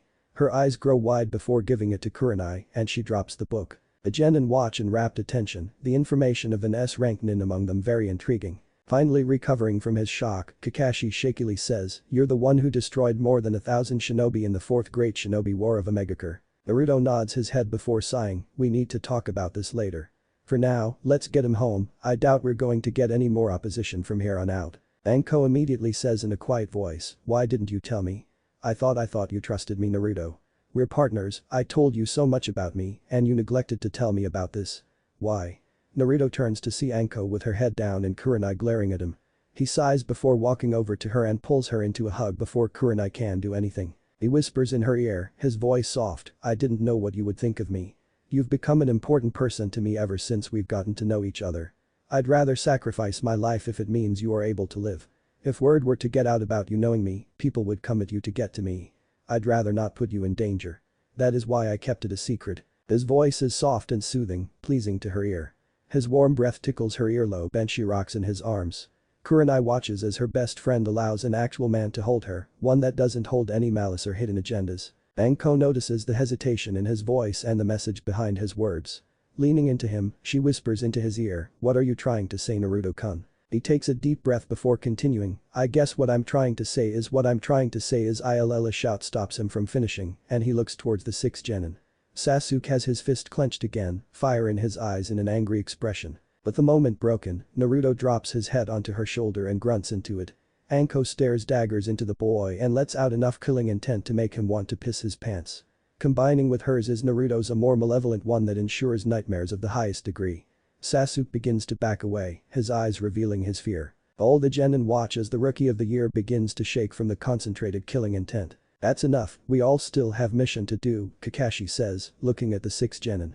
Naruto grunts again, and Anko's face saddens for a moment at missing his confession. With one last glare at the Uchiha, she breaks away from the hug and gives him a sympathetic look which he returns with a sad smile. "I really want to rip him limb from limb right now," Naruto mumbles, making Anko giggle.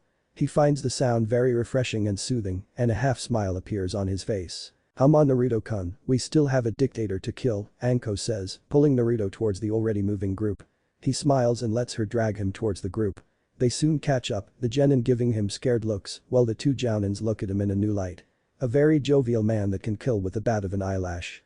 Truly dangerous. When they each the group, Kurenai pulls Anko away from Naruto and sneds him an apologetic smile. When the two are alone in the front, Kurenai turns to Anko with a smirk on her face. "Was he really going to save what I think he was going to say, Anko-chan?" Anko's can feel her cheeks heat up and a blush develops on her face. She looks over at her best friend and gives her a sad smile. "I don't know what he was going to say. That Uchiha bastard interrupted us and I missed it. Ugh, damn brat, if he weren't a pet of the council and a shinobi of the leaf, I'd rip him in half." Kurenai looks back at Sasuke who still has the broody face on. "You know, Anko, I've never seen you like this before. Enamored over a guy, a very hot guy at that," Kurenai says, a blush developing on her face. Anko notices and smirks before smiling again. "I know, I've never felt this before. Whenever I'm by him, I just feel safe and wanted. He treats me like an equal and he understands how I feel. He can see the real me and get past the one I show in the public. My heart soars and beats quicker every time our skin comes in contact, whether it be a brush or a hug. I just feel so right in his arms," Anko dreamily says, relishing in the feeling of his arms wrapping around her body. Kurenai just watches Anko's face as his transitions through different emotions, and she wonders if the blonde really can be all Anko wants in a person. Anko all of a sudden smirks, "Don't think I forgot about that blush, missy." Kurenai glares daggers at Anko who laughs, then her smile grows deviously, "He's mine unless you want to share him." Anko's eyes twinkle in mirth at Kurenai's dumb expression. Kurenai's eyes go wide before whispering, "What? You know, the craw? He needs multiple wives, and I'm wondering if you want to get in on this." Anko smirks as Kurenai's eyes glaze over. She mulls it over before pulling out of her trance. "I don't know Anko, I don't even know him. How can I trust him? He didn't even trust you about his identity in the bingo book." Kurenai whispers. "He's afraid, you know." Kurenai cocks an eyebrow, "He's afraid of what people will think of him when they hear about what he's done." He has always been labeled a monster, a demon of the village, and his insecurities make him lack trust in people. Kurenai nods in understanding. I can understand him. I don't know anything about him. Just talk to him, Kurenai, he's a fairly astute individual.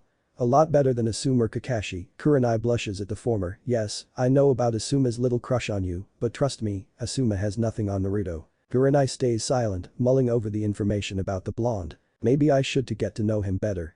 If Anko can trust him, why can't I?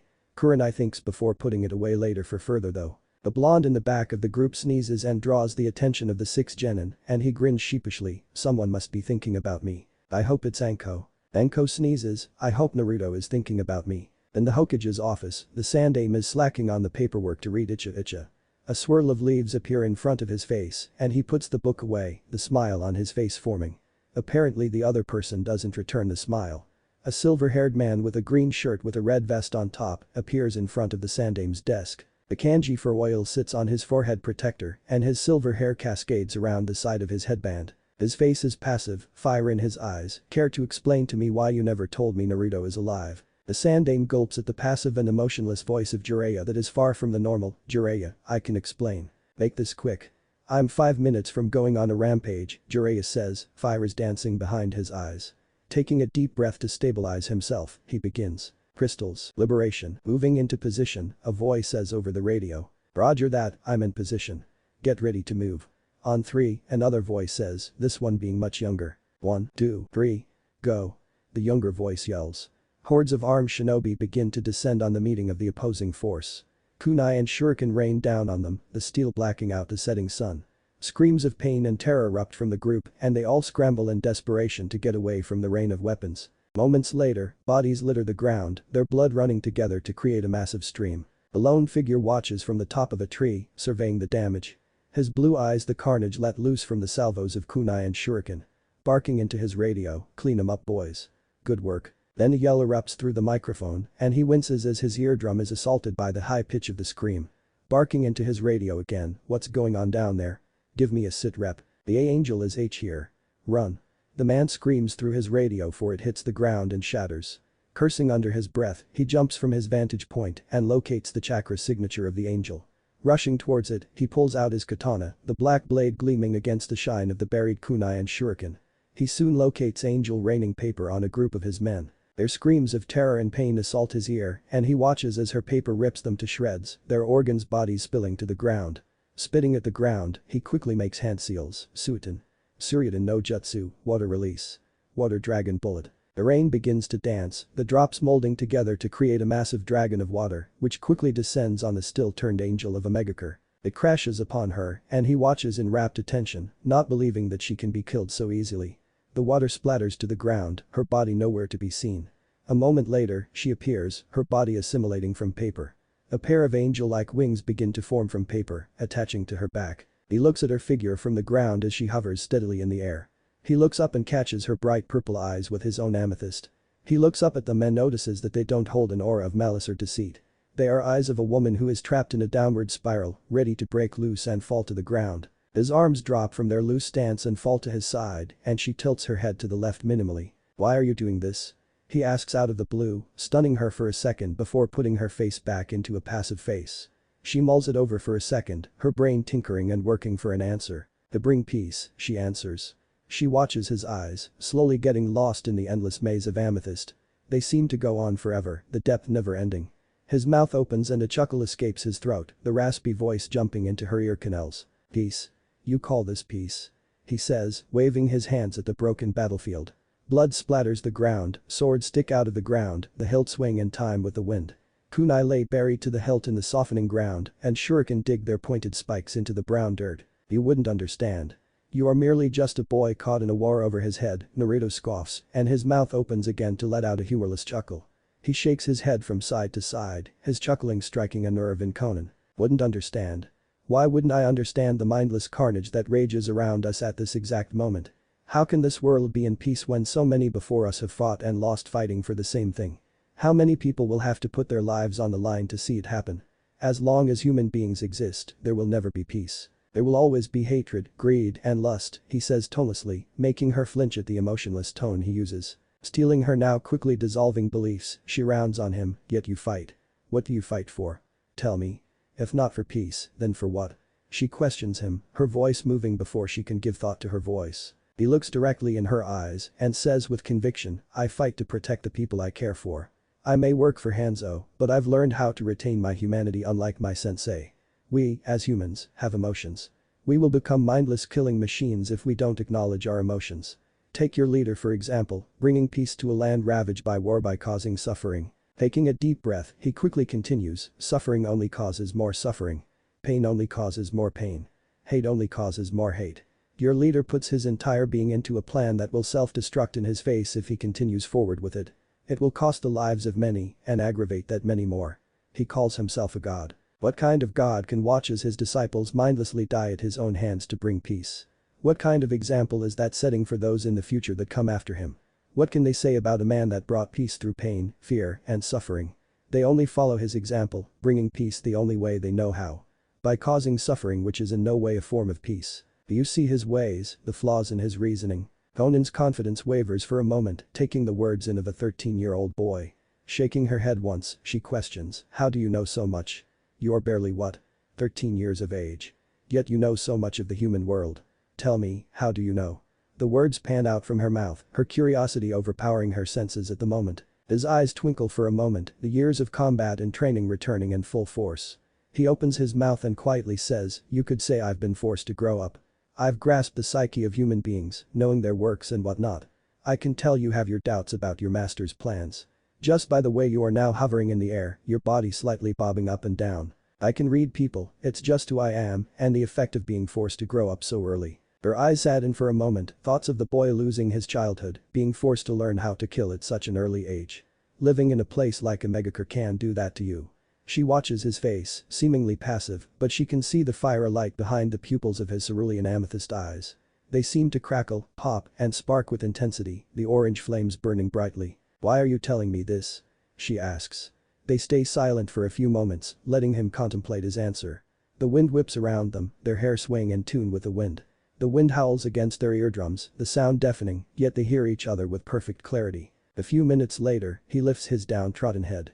His eyes are laden in determination, shocking her with their intensity. I wanted to tell you this because I think you deserve a second change. His words shock her to her very core, the fire within her that dimmed so long ago beginning to spark and burn slowly. She whispers out amiably, why? Her voice is raspy and heavy with emotion, the first time she has shown them in almost over a decade, ever since the death of Yuhiko. Looking at the boy once more, she can still see the strength of his gaze unwavering. His mouth opens again, answering her question, you ask why? I did this because you are only doing this for the sake of your leader. You only follow him because he is the last thing you have and believe in. I'm giving you a second chance by believing in me. Believe in me and I will be able to take away this world of sorrow. Just believe in me and trust me. His voice is fueled by passion, an emotion long lost on the blue-haired woman. She watches his eyes burn even more, the fire behind his eyes, becoming a roaring inferno of passion and strength. She can see the hidden strength and grace as the way he uses his words, stringing them together to give her a very idealistic look on her now shattered beliefs. How can I trust you? How do I know you will not turn your back on me? She questions, her voice beginning to waver again. He looks at her with conviction, and he drops all his weapons, his kunai pouch and sword dropping to the ground in quick thuds. That's how, is his simple answer. She looks at him in a new light. Having the guts to drop your weapons and complete trust your enemy is something that is not heard of. But looking into his eyes, she can see the unbridled truth in his words, no hint of deceit or malevolence playing in them. Her mind struggles to choose a side, the one that the blonde has shown her or the one that her oldest merely acquaintance now has shown her. Who can she trust? This young boy or the person she has followed in her own life?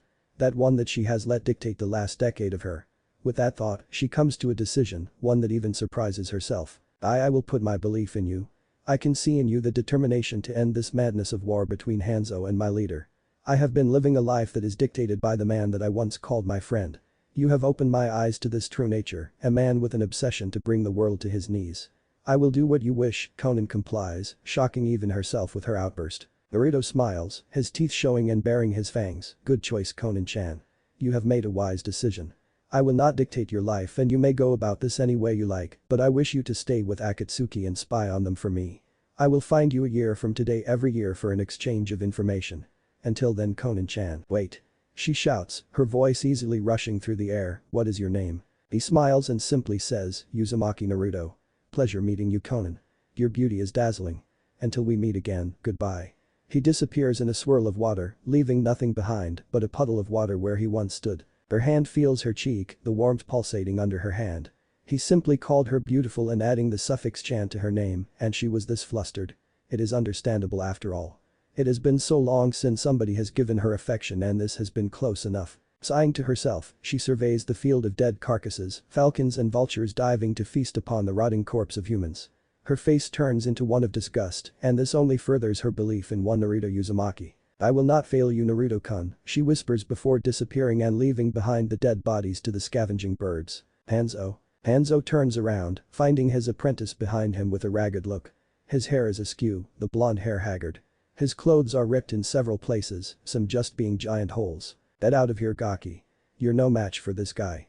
Hanzo shouts, trying to keep himself steady on the gigantic salamander. But Sensei Hanzo cuts him off with a glare. "No, Naruto. Get back to Konoha. I'm pretty sure your father and your mother want you back there. Don't worry about me, but carry on the legend of your father and the salamander contract. Now go and make me proud," he shouts before turning around as the gigantic salamander lights up one of Pain's summons. The ground shakes and the summons roar, the sound deafening to those who can't stand such loud noise. Naruto winces as the salamander sustains a cut to his left leg. "Get out now," Hanzo shouts as jutsu begin to fly around the battlefield. With one last look, Naruto takes off in the opposite direction, paying homage to his sensei's final request. He runs as fast as his legs will take him, becoming a blur to those who can't keep up. He soon leaves the confines of AIM, the city now being plowed down by the gigantic summons. He forces himself to keep going, no looking back as he runs away from his home. He stops a few hours later to catch his breath. After a few minutes rest, he begins to create hand signs and forces his palm into the ground, seals beginning to spread from the middle. A giant puff of smoke appears, and the figure crashes most of the trees around it. "Naru-chan," the summon says as the smoke clears. Naruto looks up into the eyes of the Salamander King, Joshi. As Naruto trails off, afraid to let the sentence end. "I'm sorry, Naru-chan, he's gone from this world," Naruto nods, hanging his head and letting a single tear drop out of his eye. "He wouldn't want to see you like this, Naru-chan. Remember, his last wish was for you to carry this contract with pride, Naru-chan." Naruto looks up into the Ba Summon's eyes before nodding his head. "He did and I will honor his wish." "Thank you, Joshi," Naruto says, bowing his head to the Salamander King. "That's the spirit, Naru-chan. Call me when you need me again." Goodbye and until next time, the Ba Summon leaves in a puff of smoke, leaving Naruto alone again. Naruto sighs before lying his head down inside the tent and manages to doze off without dreams for the night. Opening his eyes, he lets the sunlight into his eyes for a moment before blinking rapidly to dispel them. After a few minutes of staring at the ceiling, he sighs and hops out of bed and heads into the shower. The warm water washes over him, the sound of the shower the only thing that he can hear. 15 minutes later, he walks out with his clothes on, a simple black turtleneck and black Anbu-style pants. He pulls on some black fingerless gloves and straps his sword to his back.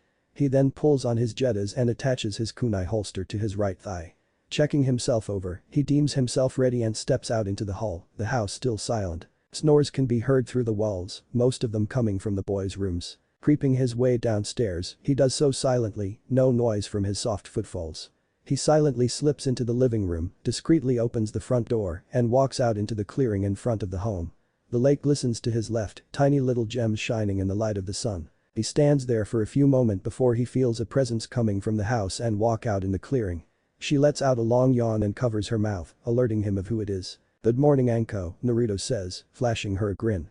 She glares at him before yawning again, not even bothering to cover her mouth. "Come on, I want to get out of this depressing country. Let's get this asshole and get out of here," she says. Hi. Let's get going. Let's walk around, shall we?" Naruto says, walking off and quickly followed by Anko. They walk around town, trying to gain any information they can from the locals.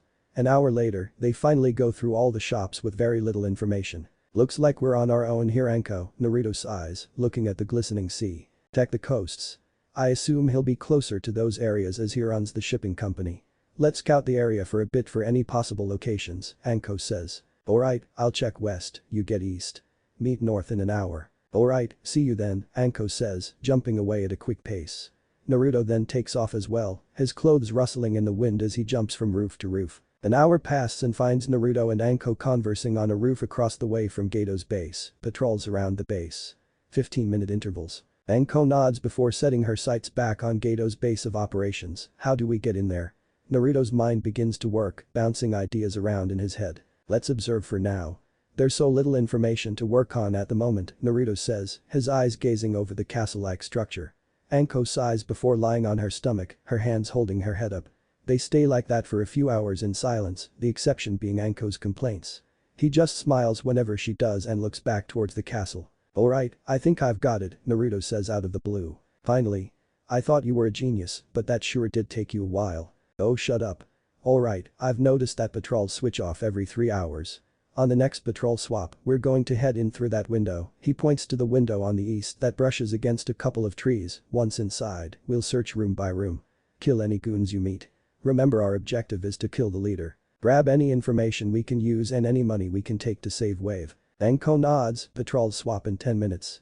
Head over to the trees now. Once 10 minutes pass and the guards begin to swap places, they take off, their movements quick and silent. They leave no trace of their existence, and they make it to the tree rather quickly. Naruto silently opens the window, motioning for Anko to go in first. Jumping inside, she has a kunai ready and set to strike as she hops in. She lands with a small thud, her arms poised and ready to react to any threats. Seeing the room is clear, she motions for Naruto to go in. Stepping inside, he leaves the window open, just in case they need an egress point. Moving over to the door, Naruto opens it and looks down the hall and sees no one. He begins to go door to door, ducking his head in and out to check for any lackeys. Moving down the hall, he embeds a couple of kunai in the face of some lower-level grunts before stalking down the hall with Anko bringing up the rear. Motioning for her to stack up, he nods his head and turns the doorknob that leads him into a vast room. The room itself contains very little, just a simple desk with papers strewn all over it. A man sits behind the desk and his eyes duck up at the unfamiliar faces. The fu he is cut off as a kunai lodges in his throat, sending him backwards over his chair. He lands in a heap, the blood staining the floor red with his crimson essence.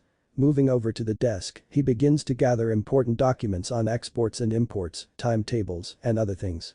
Sealing them in storage scrolls, he beckons for Anko to follow him. They make it back to the same room with little resistance, meeting only one thug on their way there. A kunai embeds into his throat and he lands on the floor, both of them dragging him into an empty closet. They hope back out the window, Naruto closing it, and then they hop off towards the village, the information they have safely tucked away. They make it back to Tezuna's house late at night, the house completely plunged into darkness. They stop outside the door with smiles on their faces, mission accomplished. I'll give these papers to Tezuna tomorrow, and he will take over Gato's shipping company. Quick and easy. Anko nods, yeah. I'm going to go to bed. I don't know about you, but I'm dirt tired. Good night. She walks away, picking the door's lock rather easily and letting herself in. He begins to go through the familiar hand seals of the Kuchius no Jutsu. The same seals begin to develop and in a puff of smoke, a tiny salamander in a maroon color emerges from the smoke. Handing over a scroll, he tells the salamander, get these back to Konoha. Give it to the Hokage and tell them we'll be back with the next day. The salamander nods its head and slithers off, its body and tail swinging side to side as it moves. After the salamander moves out of sight, he opens the door in the same manner as Anko and walks over to his bedroom, taking off his sword but not bothering to remove any of his clothes. He slips inside, the duvet covering his torso for the night. He closes his eyes and succumbs to the darkness of the room that feels so inviting. Crystals. Interlude. A little flashback. Naruto, wake up, a gruff voice says. He can tell it is mechanically engineered as it sounds distorted when the voice speaks. An 8-year-old Naruto grudgingly wakes up, his first few days of training finally taking his toll on him. Cracking open an eye, he lets his eyes adjust to the dazzling rays of sunlight as they file their way into his pupil. He looks around the room to find his sensei leaning against the doorframe, his arms crossed in front of his chest. Be ready in 10 minutes. We're going to do something special today. Don't be late, Hanzo says before walking out of the doorway, his foot falls against the wood growing smaller as he walks away. Damn old man, Naruto grumbles as he stumbles towards his closet. Using one hand to cover his yawn, another hand opens and gropes around the drawer, grabbing a pair of undergarments, a loose t-shirt and a pair of pants. He quickly pulls on his clothes, letting the coolness of the soft fabric caress his skin. With another yawn for good measure, he closes the drawer and walks out of his room and into the corridor. A red carpet seems to lead him to the living room where he finds his sensei waiting for him. With a quick waving motion, Hanzo walks out the front door, Naruto following on his heels. They walk into a small clearing, the trees reaching heavenward. The canopy filters light through, flashes of it bathing certain patches of the grass a greenish yellow. The bark of the trees chip off in certain areas, exposing the orange sap as it oozes out of the tree's core. The green leaves spring outward from their branches, casting shadows along the ground floor of the clearing. "Naruto, come here," Hanzo says as he takes a seat in the middle of the clearing. Following Hanzo's actions, he takes a seat in a meditative pose, his legs crossing together in front of him. Hanzo reaches into one of his pouches, his hand searching for something. A moment later, the rustling of his hand stops and he pulls out a piece of paper. Naruto cocks an eyebrow, wondering why that piece of paper is so important. "Hanzo-sensei, what is that piece of paper for?" "This, Naruto, is an elemental chakra paper. This will show us what element affinities you have, like I have an affinity for water and wind. Force chakra into it and depending on how the leaf reacts, we will know what element you are. If you have fire, the leaf will ignite and turn to ash. If wind, it will be cut in half. If it is lightning, the paper will crumple. If it is earth, the paper will turn to dirt. If it is water, it will dampen. Now take it and force chakra into the paper," Hanzo says, handing the small piece of chakra paper over. Putting it into his right hand, he holds it up with his thumb and index finger. He molds chakra through his fingers, letting the bluish tinge surrounding his body into the small piece of paper. The effect is almost instantaneous as the leaf cuts itself in half. What is surprising though is that instead of just falling to the ground, one half turns into dirt and the other becomes dripping wet, a drop of water dropping from its surface. Hanzo looks on in interest, merely cocking his eyebrow at the new development. Sensei. Is this normal?" "It seems like I have 3 affinities," Naruto says, turning towards his teacher. Hanzo tilts his head for a moment. "No Naruto, it isn't." Naruto droops his head. "No, not normal in a bad way. It is rare to have 2, let alone 3 affinities. This is very interesting as I have a long list of my own wind and water jutsu. For the earth jutsu, we will have to visit my personal library. For now, let us work on a simple water jutsu." 1 month later, Suiton. Suryuiden no Jutsu, water release. "Water dragon projectile," Naruto shouts, forming only 10 hand seals instead of the normal 50. "Good job Naruto. Now, I want to see this joint jutsu you have been working on," Hanzo says, taking a step back after observing the destruction of the water dragon. Naruto grins before he relaxes again, taking deep breaths to calm himself. He closes his eyes for a moment before opening them again. Doten. Doryuiden no Jutsu, earth release. Earth dragon bullet. A mud dragon begins to form next to him as he flies through another set of hand seals. Hyuten. Hyuden no Jutsu, ice release. Ice dragon projectile. Another ice dragon forms behind him and he directs it to strike at the newly formed mud dragon. It strikes it, encasing the mud dragon in a layer of thin blue ice. Kyusha Jutsu. Mikisatayuden no Jutsu, secret technique. Mixed dragon projectile. The iced-over dragon at Naruto's side begins to spit balls of ice at the tree, the tress crumbling under the pressure of the hit. The shards of ice scatter as they hit their targets, turning into pointy barbs as they scatter.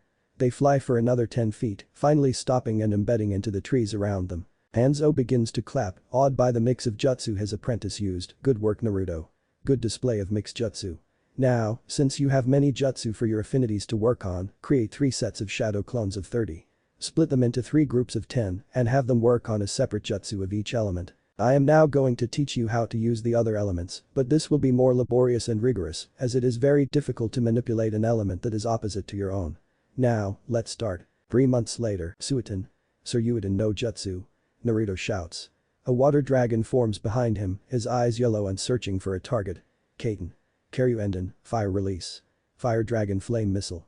Naruto holds his fingers to his mouth, his lungs working vigorously to change his chakra into fire chakra. Heaving, he lets loose a stream of fire that takes the shape of a dragon and he blows it towards the water dragon. The fire hits the water dragon with a sizzle, steam beginning to rise. Ayusha Jutsu. Mikisatayuden no Jutsu, Naruto shouts. The steam emitting from the burnt-out dragons begin to take shape, the steam turning into a dragon made of steam. Puffs of air emit from the dragon as it dives towards the ground, superheating the air it passes by. It lands with a bang, the ground now enveloped by a crater. Steam begins to rise, the ground charring in several places. "Well done Naruto, another mixed attack in a couple of months. Good work." Naruto nods at his sensei before retiring for the day. "Guren sensei.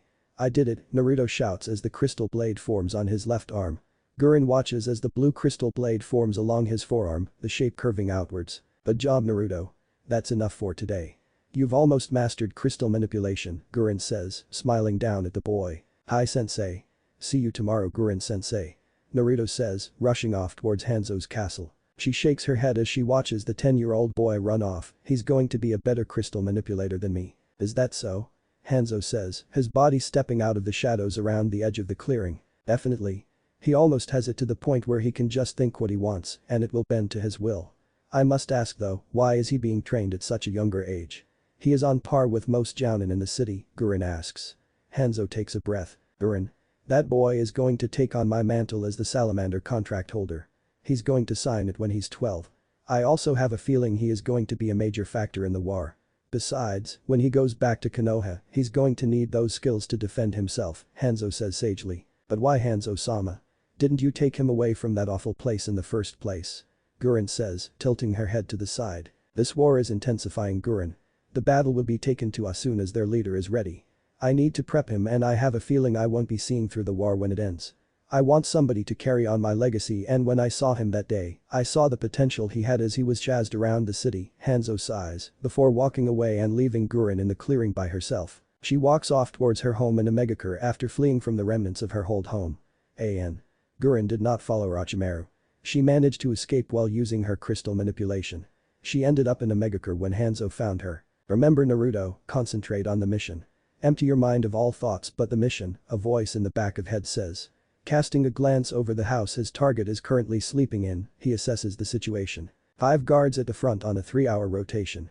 A walk around the ground takes 15 minutes. Best bet is to slip in while the guards aren't watching my way. Make the kill on the switch and get back out, which will give me 5 minutes to get in and get out. Cake. He sits there delicately while looking at his watch every so often before returning his gaze towards the mansion. Another 15 minutes pass by as he sits stoically on the branch, watching for the guards to turn around the bend. They soon appear around the bend and they walk by, leaving the road clear for him to dart out of the tree and make no noise as he hits the ground and rolls to lessen the impact. He slinks along the grounds, slipping by the guards randomly placed all over the mansion grounds. He slinks through the shadows, the moon giving just enough light for him to make out figures in the distance. He reaches into his pouch and pulls out a kunai with an explosive note attached to it. Tossing it into the tree he is standing against, he moves from tree to tree while putting the explosive notes onto their trunks. He soon approaches the front door, 2 guards standing side by side. He slinks around them and begins to scale the east wall and pick open a window. But the window now open, he jumps in gracefully, landing on the balls of his feet to make no noise. Studying the room, he can tell it is his study. He looks to his left and finds a closet which he promptly opens and slips in. He begins to hear shuffling downstairs and footfalls going up a staircase. The door creaks open, the wood groaning as it is forced open. In walks a short man, his hair touched with gray. His skin wrinkles around his face and he has crow's feet around his eyes. His age is shown when he moves, his movement slow and steady with no grace. He sits down in his chair and gives out a sigh while picking up a pen. It scratches along the papers, the raspy sound echoing across the room. Naruto surreptitiously takes out a kunai and opens the closet door just a crack and lets loose the kunai from the dark depths of the closet. It flies true and hits the old man in the neck, severing and embedding itself into the side of his neck to the hilt. Blood drips from his neck, pouring down his pale skin like a waterfall. Walking out of the closet, he begins to search the documents and snatch a couple to take back to Hanzo. With his mission almost done, he begins to make his escape. He slips back out into the cool night air, the moon now low in the sky, as the horizon begins to lighten up with the rays of the sun. Swiftly moving out of the gates, he begins to run hard and fast, and when he is far enough away, he lets loose his chakra and the explosive notes blow, destroying the mansion and everything around it. When he feels the explosion, he turns around and watches as the explosions light the night. Smoke rises into the sky, giving the stars a veil for people to see through. He drops to his knees, convulsions racking his small frame as he begins to heave. Flashback inside a flashback begin. Remember Naruto, we kill people because they need to be dead. We don't kill people for no reason unless they oppose what we are doing and we see fit to remove them. Remember, do not let taking a life affect you as it is necessary. I'm not saying that you should enjoy it, quite the opposite, as if you kill and you enjoy it, you're just a killing machine. Remember that Naruto, Gurren says as he listens intently. Flashback inside a flashback end. Shunpo no Jutsu. Aoi Hirameki, flash step. Blue flash, Naruto disappears in a blue flash, leaving nothing behind as he makes his way towards Konoha. Crystals. 8. The guttural scream rings out of the man's throat as a sword protrudes from his back. The owner of the sword gives it a twist, making the man scream again in agony at the pain racking his body. The owner of the sword gives it a tug and pulls it out of the cavity in the man, leaving a bleeding hole in the man's stomach. The man falls forward, his face landing in the soft grass as his blood leaks out around him and mixes with the mud of the clearing. He swings his sword again, impaling another right through the neck. Bones crunch and vessels pop as he rips his sword back out of the man's larynx. The man falls next to his fallen comrade, their blood intermixing to create a canvas of blood. He swings his sword once, ridding it of the crimson liquid. It stains the tree and ground, splatter marks playing off in a straight line. Anko lands gracefully behind him and watches as he swings his sword and the blood flies off in different direction. She takes a moment to admire his sword and she unconsciously compares it to the Kusanagi. Kusanagi looked like a standard katana, but it has many different functions. She has seen Orochimaru use it in action and has seen the power it holds. Looking at Naruto's sword, she can distinctly see different witted seals running down the black blade of his sword. The handguard is white and has black seals etched on it. At the pommel, she can see another seal in red. He turns around and looks at her. "Why are you looking at my sword?" Naruto asks while he tosses it up in the air. She watches as it flies and was going to yell, "Are you crazy?" She stops when she watches him shift and the sword lands back in its sheath on his back with a click. "Were you about to say something?" And I ask again, "Why were you looking at my sword?" Naruto asks before sealing up the heads of the bodies. "Who says I was looking at your sword?" "There are more interesting things to look at," Anko says, and Naruto stops what he is doing. "So you weren't looking at my sword, but you were looking at me?" Naruto teases, a small smirk of victory appearing on his face. Anko then notices the double entrant in her sentence and a blush appears on her face. Her face forms a scowl, "Don't make me castrate you." Anko's scowl depends when Naruto's smirk got bigger. "Oh Anko, I never thought you would want to see me like that. You could have asked and I would have shown you." Anko's mouth opens for a second before she blushes and lewd pictures begin to appear in her head. She gains a slight nosebleed before a cough breaks her out of her thoughts. "You okay Anko?" His smirk infuriates her and she yells, "That's it. You're so losing your balls." She throws a kunai at his crotch and it hits him and she opens her mouth in surprise. She runs towards his fallen figure who is now holding his groin in pain. When she kneels down, she sees the smirk on his face before he disappears in a poof of smoke. She then feels an arm around her waist and a kunai on her cheek. With a quick flick, he gives her a small cut on the cheek and she stiffens when she feels his rough tongue licking at her wound. "You taste good Anko. You're a full course meal. Appetizing body that you yearn for, an entree that you can eat at your leisure, and your body a dessert that you can just devour," he whispers in her ear with a husky voice. His warm breath tickles her ear and she lets out a small whimper before remembering his words. "I'm going to gut you like a fish," she says and turns around suddenly, slashing her kunai. He takes the hit and she opens her mouth only to have it shut again as the clone disappears. A small note sits on the ground and she reads it. "Midarashi Anko. Naruto isn't here at the moment. He is currently on his way to Konoha. Leave a message after the beep. Sincerely yours, Uzumaki Naruto." Beep, somebody says from behind her. She whirls around and tosses the kunai and strikes another clone who disappears in a puff of smoke. "Naruto, you're so getting it when we get back," she whispers sadistically. "Message taken, here is his retort," a clone next to her says. "Hello, and if you are listening to this, that means I am already in Konoha. See you there." Anko's grin grows even wider before she sets off. Her palm drags along the edge of the kunai and her mind wanders through what kind of pain she can put the blonde through. Hokage's office. Anko bursts through the oak door and wildly looks around. The Hokage looks up from his orange book and discreetly puts it away in a filing cabinet. "How was your first mission with Naruto-kun, Anko-chan?" Anko finally levels her gaze on the Hokage who flinches at the gaze. Her voice is throaty and laced with murderous intent. "Where is he?" The Hokage prays for Naruto's safety before telling her, "After he gave our mission report, he told me to tell you to go find him at the place where a pond sits, trees grow heavenward, and where children play at." Anko ponders it for a moment before the sadistic grin appears on her face. "Thank you Hokage-sama. You might want to set up a hospital room for Whittle Naruto when I'm done with him." She disappears in a swirl of leaves, leaving the Hokage by himself in his office. He snaps his fingers and a man decked out in Anbu armor appears next to him. "Hokage-sama. Set up a room for one Uzumaki Naruto in the hospital. Keep it open as I have an inkling of a feeling that he might be needing it," Sarutobi says. The Anbu officer nods his head and disappears in a poof of smoke. The sandane goes back to his face and a goofy grin appears on his face as he reads. Suki slowly licked her lips of his juices before she went down on him again. Her tongue swirled at the tip of his erection and she felt him squirm under her touch.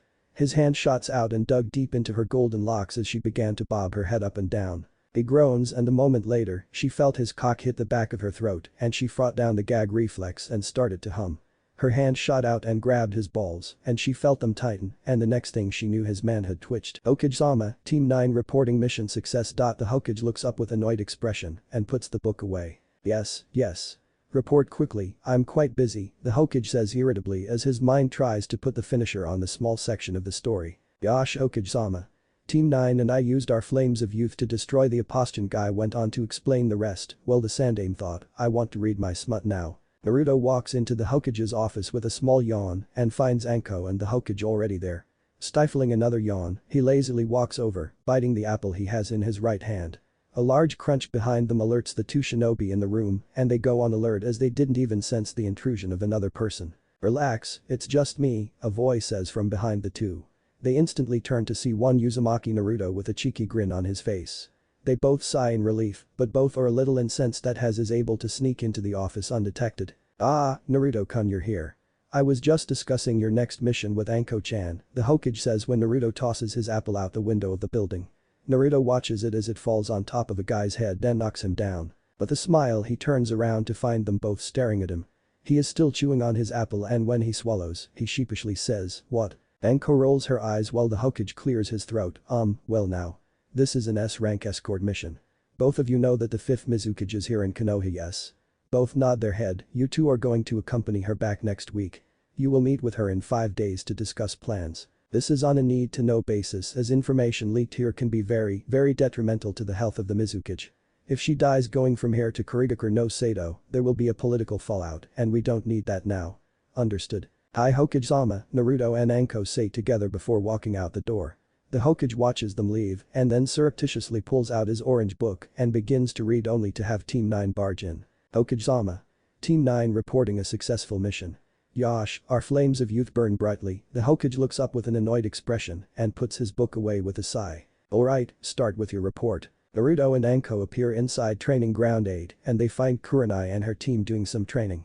Kurenai, who is busy training Hinata, looks over and finds Naruto and Anko walking over to her. "Hello Nai-chan," Anko happily says. Naruto gives her a small wave as he looks over the field.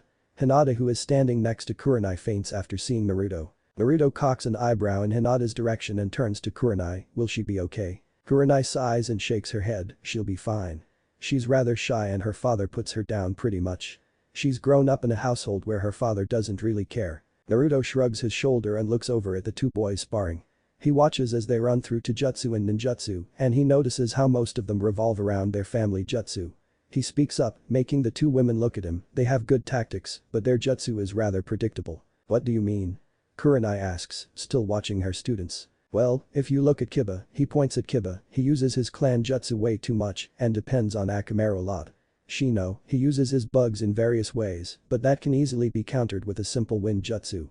Now, I suggest you start teaching them how to utilize their affinities." Naruto reaches into his pocket and extracts 3 pieces of chakra paper. "Take these and at the end of the lesson, help them pump chakra into it. I'll be able to help them if you need me. I'm sure Anko will help too." He smirks as Anko growls at him. "No way, I'm training Gakus. Looking after you is hard enough as it is." Naruto laughs while Kurenai cocks an eyebrow at their banter. "Well, if you're going to look after me as you say it, might as well help me out whenever I'm here. Sitting around and eating dango doesn't help your figure, you know." He waggles his eyebrows and she shoots a glare at him. "Don't make me castrate you," she growls out. Kurenai sighs and claps her hand. "Enough. Why are you two here anyway? I wouldn't imagine you two showing up to give me tips for training my students. This one," he points at Anko's shorter figure, "wanted a quick spar." Anko growls and attempts to cut his finger off with her kunai. "Nah Anko," he waggles his finger in a childish way. "For no handicaps. Who says I need a handicap? I can kick your ass from here to Sunday, buddy," Anko threatens. Sure. Kurenai, mind refereeing the match? "Call in your students, they might like to watch as I kick Anko's ass," he says, while he shifts his head to the left when Anko throws a kunai at him. Kurenai rolls her eyes and calls to her students.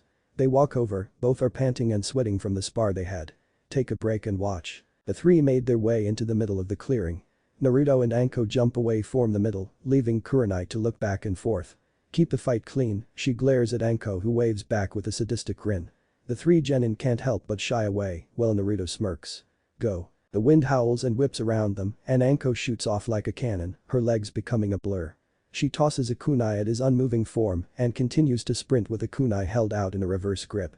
She watches as he shifts his head to the left while flicking out his right hand and sends a kunai right at her. She slashes her kunai and the clang reverberates through the trees. The force of her kunai smacks it back towards him. He raises his hand and plucks it out of the air by the handle. By this time, his other hand flies up and catches it mere inches from his face. Unable to move from his grasp, she uses her feet and aims a kick at his groin and he simply shifts his leg to block the kick. With both her hands captive, he headbutts her and releases her hands. She hits the ground with both hands and backflips back into her stance, hands up and at the ready. Naruto blurs out of vision and a moment later, he is right in her face, hand cocked back. She manages to duck and sweep at his legs. Sending chakra to his legs, he jumps back in a backflip and begins to form hand seals, Kaiten. Hasenka no Jutsu, fire release. Phoenix immortal fire. He spits out several large globs of fire at Anko, who begins to cartwheel, roll, jump, and backflip away from the large fireballs. When she lands on her feet, her hand immediately flies through a set of hand seals, Doten. Doryuiden, earth release. Earth dragon bullet. The mud dragon forms next to Anko and begins to spitball while Naruto mentally curses as he begins to weave in and out of the paths of the giant mud balls. As Naruto edges closer, she cuts off the chakra flow to dragon and calls out, Senijashu, hidden shadow snake hands. She lifts her arms out and points towards him, and snakes begin to slither out of her coat sleeve. Without any hand seals, he shouts, Kei's no Yaiba, blade of wind. As the snakes approach him, he slashes the greenish blade in front of him and sends 5 small boomerang-shaped shards of wind at the snakes. They impact the snakes, and the snakes soon fall to the ground with their bodies severed all over. Naruto sends another salvo of wind blades at Anko, and she immediately yells, Doten. Doryu Heki, earth release. Earth encampment wall. She spits out a line of mud in front of her, and it shoots up to create a mud wall. The wind blades clash against the wall, and she can feel it crumbling under the force. A few seconds later, the blades begin to cut through the mud, and she quickly Kawamiri, body replacement, out of there, replacing herself with a log as the wind blades bring down her barrier. She appears behind him in the thicket of the woods, and mentally sighs in relief that she wasn't in the way of the wind blades. She watched as they destroyed her mud wall and cut through the trees behind it. She begins to stalk his movements, but unknown to her, he is smirking. He already knows where Anko is, and he disappears in a blue flash, startling everybody at his disappearance. Hello Anko, a husky voice says next to her ear. She feels the cold steel of the kunai at her neck and she shivers as his warm breath rolls over her tender skin. The kunai then leaves the flesh of her neck, only to cut her cheek as she feels his tongue lap her blood. She gasps out as his rough tongue rolls over her soft skin and a small burning heat builds in the pit of her stomach. He growls against her cheek and the vibrations make her moan again. Your blood still tastes good, he says in between alternating talking and sucking at her blood. His hand moves to her hips, his fingers trailing paths of fire through her trench coat. Her hands fly up and find purchase in his hair and she pulls him closer. He abandons her cut and moves to the side of her mouth, his tongue leaving a slick trail of saliva. His arms wrap around her stomach, his fingers interlacing with each other, and she leans back into his muscled chest. His warm tongue and lips leave her face, and she pouts, only to feel them again nibbling on her earlobe. She gasps and her hands fists in his hair. He stops and then in a husky voice he says, that's payback for last time. He laughs and then disappears in a blue flash, leaving a very angry, albeit aroused Anko. She marches out of the thicket, her head swiveling wildly as she tries to spot the blonde. She spots the blonde locks talking with the 3 genin and she stalks over, fire in her eyes for leaving her hanging. Naruto Kurenai says, catching his attention. She points at Anko and he looks over, catching the sadistic grin on her face. He gulps before saying, are you okay Anko? She nods her head and disappears, only to put a kunai next to his throat, the cold steel treading shapes into his neck. She puts her lips on his ear and he lets out a low gasp as her warm tongue rolls his earlobe in her mouth. You, she says, are going to take me on a date. Tomorrow at 7. If you're late let's just say very unpleasant things will happen. Dressed to impress Naruto-kun. Naruto gulps again before nodding his head sheepishly. She lets go and gives him a big smile. I'm expecting a very good date Naruto-kun, and she lets him fill in the blanks. Got it, he says, nodding his head while he scours his brain for possible restaurants. She smiles and waves at Kurenai, shoots a glare at her genin, pecks Naruto on the cheek and then disappears in a swirl of leaves. When she is gone, Kurenai looks at the dazed expression on Naruto's face and laughs, oh Naruto, I'll help you out. He looks over, giving her a grateful smile. You're dismissed, she says to her 3 genin, who are severely traumatized by the so-called snake lady, as one Inuyasha Kiba dubs. They stalk off and out of sight. Kurenai turns back to Naruto who arcs an eyebrow before settling in a smile. So what am I going to do about this date? He cheekily says. Kurenai smiles and grabs his hands before turning around so he doesn't see the blush rise on her face. The contours of her palm mingle with his soft and tender skin and she bites her lip to try and stop the rush of blood to her cheeks. She takes one deep breath before turning and giving him a smile, well we're going shopping. Naruto groans and mumbles, oh joy. She squeezes his hand and rushes off towards the shopping district with him in tow at high speeds that they look like a blur as they move. Women and their shopping, Naruto groans again. Kurenai turns around and gives him the evil eye before pulling him into a clothing shop. Naruto walks out of the fitting room and finds Kurenai with a massive blush on her face. He cocks an eyebrow and disappears in a blue flash, ending up behind Kurenai in another flash. "Like what you see," he says in her ear. He gives it a nip before she turns around and tries to hit him on the head. He disappears in another blue flash and ends up in his old spot. He chuckles and shakes his head. "I guess you do. Enjoy the free show." Kurenai's face turns redder than a tomato before she looks away. After they both calm down, although Kurenai still has the blush on her cheek, he says, "So, what do you think?" Kurenai gives him a once-over before the blush turns even more crimson. She clears her throat and tries to get her face under control, and she squeaks, "You look good. Just good." He teases as Kurenai's blush takes over again. "Relax, I'm just teasing." He walks back into the fitting room and takes off the blue yukata. The seams are canary yellow as well as the sash holding the yukata together. He walks back into the fitting room and strips out of a yukata before pulling on another one except in red with black seams and sash. The trend continues back and forth with Naruto constantly changing his clothes while Kurenai enjoys the free show Naruto gives her. When they finally finish, Naruto ends up with 4 new yukatas, 4 sets of dress shirts and slacks, and a new pair of jettas. For Kurenai, she gets a free show and 4 nosebleeds. All in all, it's a good day. As they continue to walk along the shopping district, they stop in front of the flower shop and Kurenai pull him in. Ino looks up to find the new Jounin everybody is talking about with Kurenai-sensei holding his hand. She arcs an eyebrow before asking, "Can I help you?" Naruto looks over at the platinum blonde and smiles, "I'm looking for a dozen gardenias if you have any." Ino cocks her head to the left, "Why gardenias?" Naruto says, "The meaning." Kurenai looks at him in confusion while Ino catches up with him. Ino looks directly at Kurenai, who drops Naruto's hand and blushes, "Is it for a girl?" Ino keeps her eyes on Kurenai who looks down. "It's not me Ino," Kurenai says, making Ino blush at her mistake. "Although I wish it was." "Lucky Anko. I don't have gardenias on display, but we have patches of them in the back." "When do you need them by?" Ino asks. "Tomorrow afternoon, say around 6. "Yeah, 6. I'll stop by to pick them up," Naruto says before handing her the money for the flowers. "Good luck," Ino says as they leave the shop. He smiles and gives her a wave before they both leave. Kurenai looks up at him and cocks an eyebrow, "What do gardenias mean?" Kurenai had absolutely no experience in flowers, so she didn't know that different flowers have different meanings. "Well, gardenias mean secret love," Naruto says. Kurenai's mouth opens wide before it snaps shut and a wide smile appears on her face. "Nice. Anko has always been a lonely one and I really haven't seen her this lively before you became her partner. It's good for you too." Naruto smiles and leads her to the dango shop where they grab a bite to eat. While they eat, they small talk and get to know each other better. Naruto learns that like him, Kurenai is an orphan and her parents died because of the Kyuubi attack. "I'm sorry," he says, his eyes downcast. She sees his expression before whispering, "It's fine. I don't blame you, I blame the fox that is stuck inside of you. You're not a demon, but a person who has the unlucky job of caging the beast." Naruto smiles, "Thank you." He looks out at the sky and notices the rapidly darkening sky and he gets up. "It's getting late and I have things to do tomorrow." "Good night Kurenai-san," he says. He leans over and gives her a peck on the cheek, leaves some money on the counter, and walks out the door. Kurenai's hand reaches up to touch her cheek where his lips had touched and a dazed expression appears on her face. A giddy smile forms in the inner and more emotional Kurenai goes, "He kissed me. Oh my god, he kissed me." Anko walks into the dango shop at that exact moment and sees Kurenai with a hand on her cheek and that dazed expression on her face. Anko takes a seat next to Kurenai and arcs an eyebrow, "Nai-chan, you okay?" Kurenai, who hadn't noticed Anko, spins around and comes face to face with Anko, I'm fine." I just had dinner so I'm going to go now." She quickly stands up and leaves before Anko can ask any more questions. Anko watches her rapidly departing form before shrugging it off and orders some dango before she starts to go shopping for clothes for tomorrow's date. Tomorrow rolls around and it quickly turns into night and the upcoming date. Naruto paces in his apartment before he remembers the gardenias.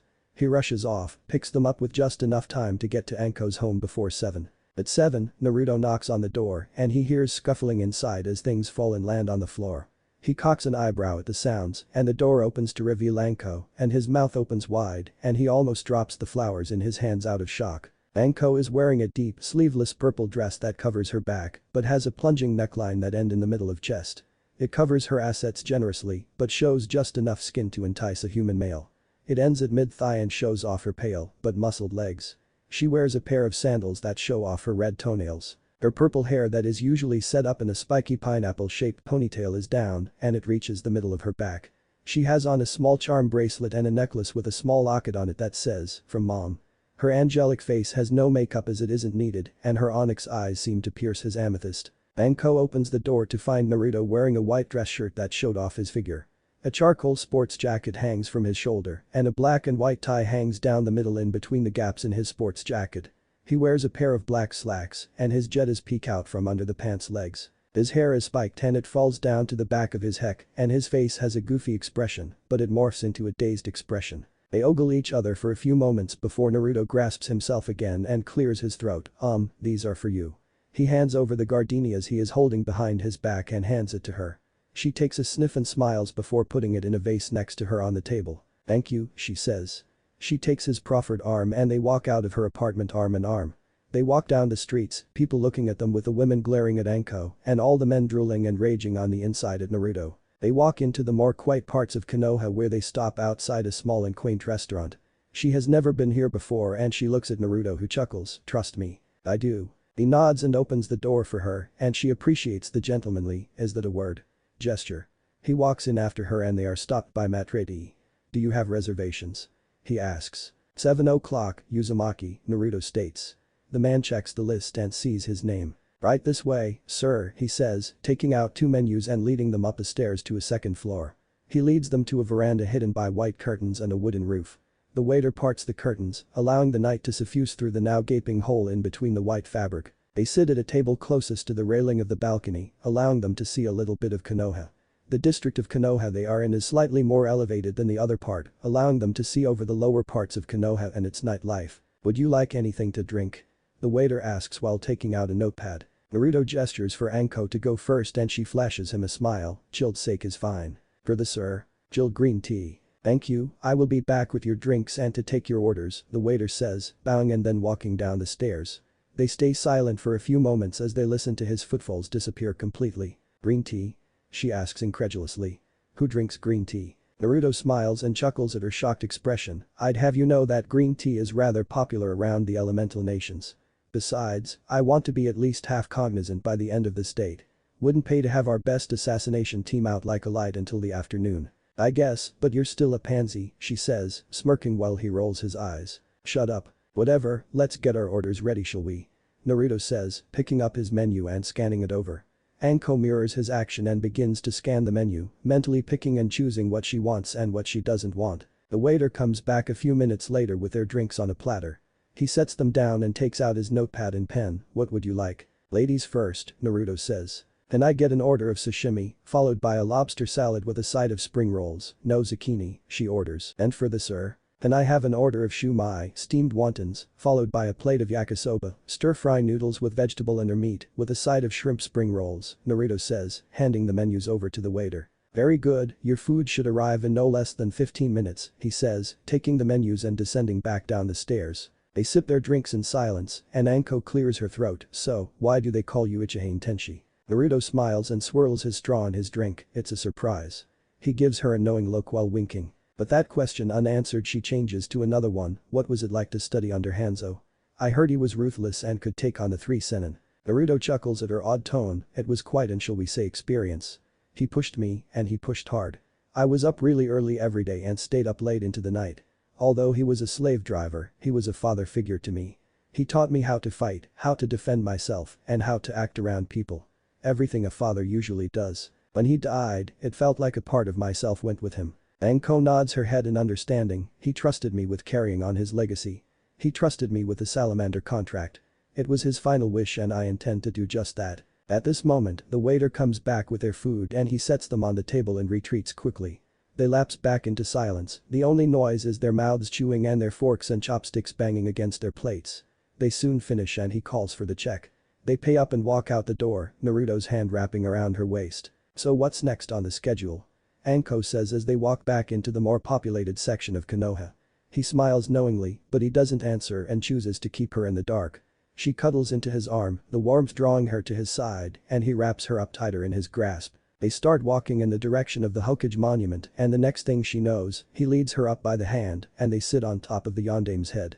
She looks at him oddly, wondering what they can possibly be doing up here. He gives her a smile and points out towards Konoha. When she looks, she gasps at the beautiful sight beneath them. It is a picture-perfect image of Konoha, people moving around and giving the city life during the darker time of the day. They are small, much like ants from their distance away from the village. Pinpricks of light escape from windows, illuminating the image with firefly-sized lights. The houses speckle the image with their pointed roofs and arching tiles as they spear into the night sky. A pair of arms wrap around behind her as she continues to look into the night sky, and she leans back into the chest as she feels his lips on her forehead. "Beautiful, isn't it?" he says, while he rests his cheek on top of her purple hair. He breathes in her familiar scent, a cross of lilies and the lavender shampoo she uses. She takes a deep breath, inhaling his scent that smells much like the scent after a spring rain, it is. They stay like that for a few moments until she hears a rustling behind them. She twists her head to see over his shoulder and finds a single black wing extending from his right shoulder. "You wanted to know why my name was Ichihane Tenshi, didn't you?" he says, huskily as his wings start to flap. They hover in the air for a moment before he whispers, "Close your eyes." She listens to him and closes her eyes and he jumps. "Don't open your eyes," he whispers as they plummet towards the lower region of the monument. She can feel the air rush next to her and his arms wrapping around her waist tightly as they make their descent. She can feel the adrenaline rush through her as her fight-or-flight system begins to kick in, but she suppresses it through sheer will and allows herself to calm down in his arms. They fall for what seems like an eternity, but in reality it is only half a minute. They begin to slow as his wing begins to flap and level out their speed. Her feet touches solid ground and the adrenaline begins to ebb away into nothing. "You can open your eyes now," he whispers softly in her ears. She listens to his command and opens her eyes to find a plate of sweet dango and chilled sake in front of her. She turns in the cocoon of his arms and pushes back to get a full glimpse of him. He is virtually the same, except his eyes have changed to a more dark purple instead of their bright amethyst, and the black wing extends to his right for 1.5 meters. She reaches out and touches the soft, delicate feathers of his angel-like wings, and he groans under her touch. He has always known that his wing is an erogenous spot on his body, and he has to bite his lips to stop from crying out in pleasure. She looks to him, silently asking permission to pluck a feather from his wing, and he nods, whispering, "Go ahead." She reaches a hand out, stroking the soft skin of his wing, and she finds a particularly large feather, and she grasps it, the texture of it soft and silky like his hair. She gently pulls and he gasps out in pleasure and pain as the sensation of losing a feather. She rolls the feather in her fingers, allowing her skin to remember and compartmentalize the texture. The stem-like structure in the middle is hard but elastic and flexible in her grip. She puts him up to her nose and inhales his scent, cooing in pleasure as the smell of him assaults her nervous system. After inhaling his scent, she shifts the feather to her other hand and puts it behind her left ear for safekeeping and uses her right hand to pull him down to the blanket. They sit side by side, their hands intertwining and resting in between the junction their thighs make. Soft skin brushes against her exposed eye and she shivers, the mixture of the cold air and his warm skin causing her to break out in a shudder. Noticing her shaking, he slips off his sports jacket and places it around her shoulders, cocooning her in the soft fabric. His scent is everywhere on the jacket and she snuggles into it, allowing the scent to wrap around in its embrace. He lets go of her hand in favor of putting a hand over her shoulder and drawing her close, while his right hand feeds her the skewers of dango on the blanket. They eat in silence, feeding each other food as they snuggle closer to each other, their bodies radiating heat to keep them warm. They stare out into the dark expanse, allowing the flickers of light in the village enrapture them as they soon start blinking out and the hustle and bustle of the village slow down. Soon, most of the lights are out, leaving the village and plunging it into darkness. They sit quietly for a few moments before she feels his soft hand on her chin. It tugs her chin to the right, allowing her to glimpse into his eyes and see the happy and emotional undertones underneath the cover of his amethyst orbs. His left hand leaves the comfort of her shoulder in favor of her left hand sitting in her lap. Her onyx eyes gaze into his, and they intermix, his amethyst eyes giving her a safe and warm feeling that she hasn't really felt before. He stares into her eyes for a full minute before he takes a deep breath. His voice comes out soft and light, but she can sense the underlying emotion of elation and excitement hidden in the tone. "Anko, the first time I met you, I thought you were crazy," he says, causing them both to chuckle. "As time went on and I got to know you better, I knew that the insanity you use was a mask. I got to see a glimpse, a sliver beneath that mask, and I liked what I saw. What I saw was a strong woman with a good will and strong heart, and my heart went out for yours. Ever since that time, every touch and every action we made together made my heart jump and spring into action. I could hear the blood pumping in my ears when you almost died. I've never been shown love before, so I don't know what it is like, but I'm sure as hell think I'm feeling it now. Anko, ever since that day we met, I found you attractive and couldn't deny your beauty, but what is underneath is what is the most beautiful thing about you. My heat plummets whenever we are in public and people send glares at you for something you didn't do. You drop your mask around me and I am glad that you allowed me in. I just feel so disappointed whenever you put up your mask and I feel elated when you open up with me. Do you remember the day of the start of the wave mission and what I was about to say? Anko nodded her head, a few tears glazing her eyes and making them shine like a beacon in a stormy night. Well, before that Ichiha interrupted, I was going to say. A few tears leak out of her eyes and he uses his thumb to wipe them away. She looks up and sees the tiny sheen of tears on his eyes as well, and tears streak down her face as the floodgates open and her emotions tip over the mental defenses she has put up over the years of hate and hostility shown towards her. A single tear falls down his face as both his hands wind around her and pick her up, gently settling her in her lap. Both her legs straddle his as she cries into his chest and he gently rubs and pats her back, allowing her to cry into his shirt. They stay in that position for a good 15 minutes, allowing Anko to cry and sob away all the negative emotions she has felt throughout her life. After 15 minutes, her tears and sobs begin to die down, the tears that assault his shirt lessening and soon ebb away into a light purr. She looks up with her glistening onyx eyes and gives him a teary smile. With a shaky breath that racks her whole body, she begins, Naruto, I remember the first time we met and the first thing I thought was, who is this kid? She laughs, her melodic voice causing him to join her as well. She takes another shaky breath before continuing in the same shaky voice. When I learned I was going to be partnered with you, I groaned and begged the Hokage not to, but he wouldn't relent. So, I was stuck with you and I'm glad I did. I found somebody who could pass my apprenticeship with Orochimaru and see the real woman underneath the mask I wear to protect myself from people. Every time you looked at me, I could see the genuine emotion under your eyes, and every time you spoke to me, I could hear the concern lacing your voice.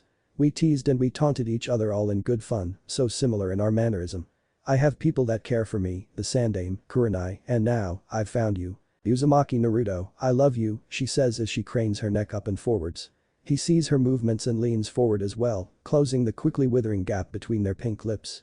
He steals a glance at her waiting lips before looking back at her closed eyes. When their lips meet, he closes his eyes, allowing the sensation to roll over him in waves of warmth and satisfaction as the woman next to him shares his love. Their lips move and mix in rhythm, their lips moving in sync with each other, like they could read the other's thoughts.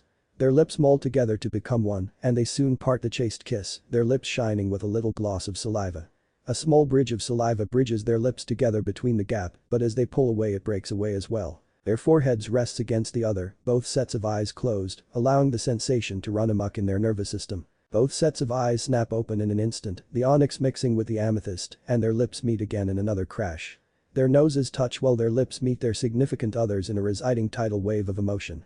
Their supple lips graze the other in a chaste kiss, but Naruto starts to throw in nips and pecks as he works from the left to the right side of her mouth. He nibbles on her lower lip, his rough teeth grazing the soft skin of her ruby red lips.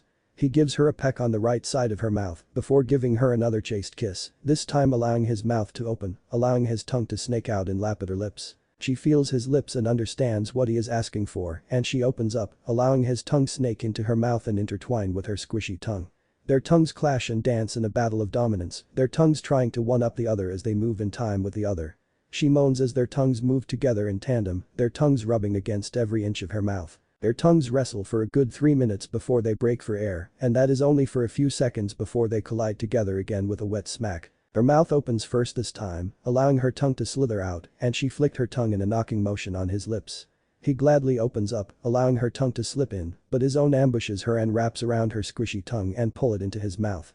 The air begins to drain into his lungs as he sucks on her tongue, savoring the taste of the dango they had eaten. She moans when his tongue wraps around her, and she moans again when he releases it and they push back into her cavernous cavity. His tongue begins to explore like a spelunker would explore a cave. His tongue rubs against the roof of her mouth and she moans into his open cavity, the sound music to his ears.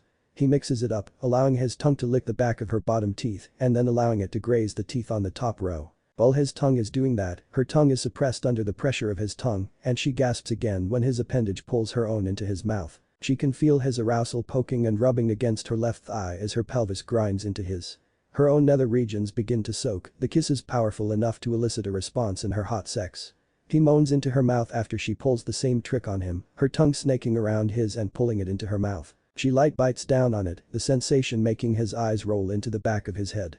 They soon break away, their lips swollen and shiny with the slick of their saliva.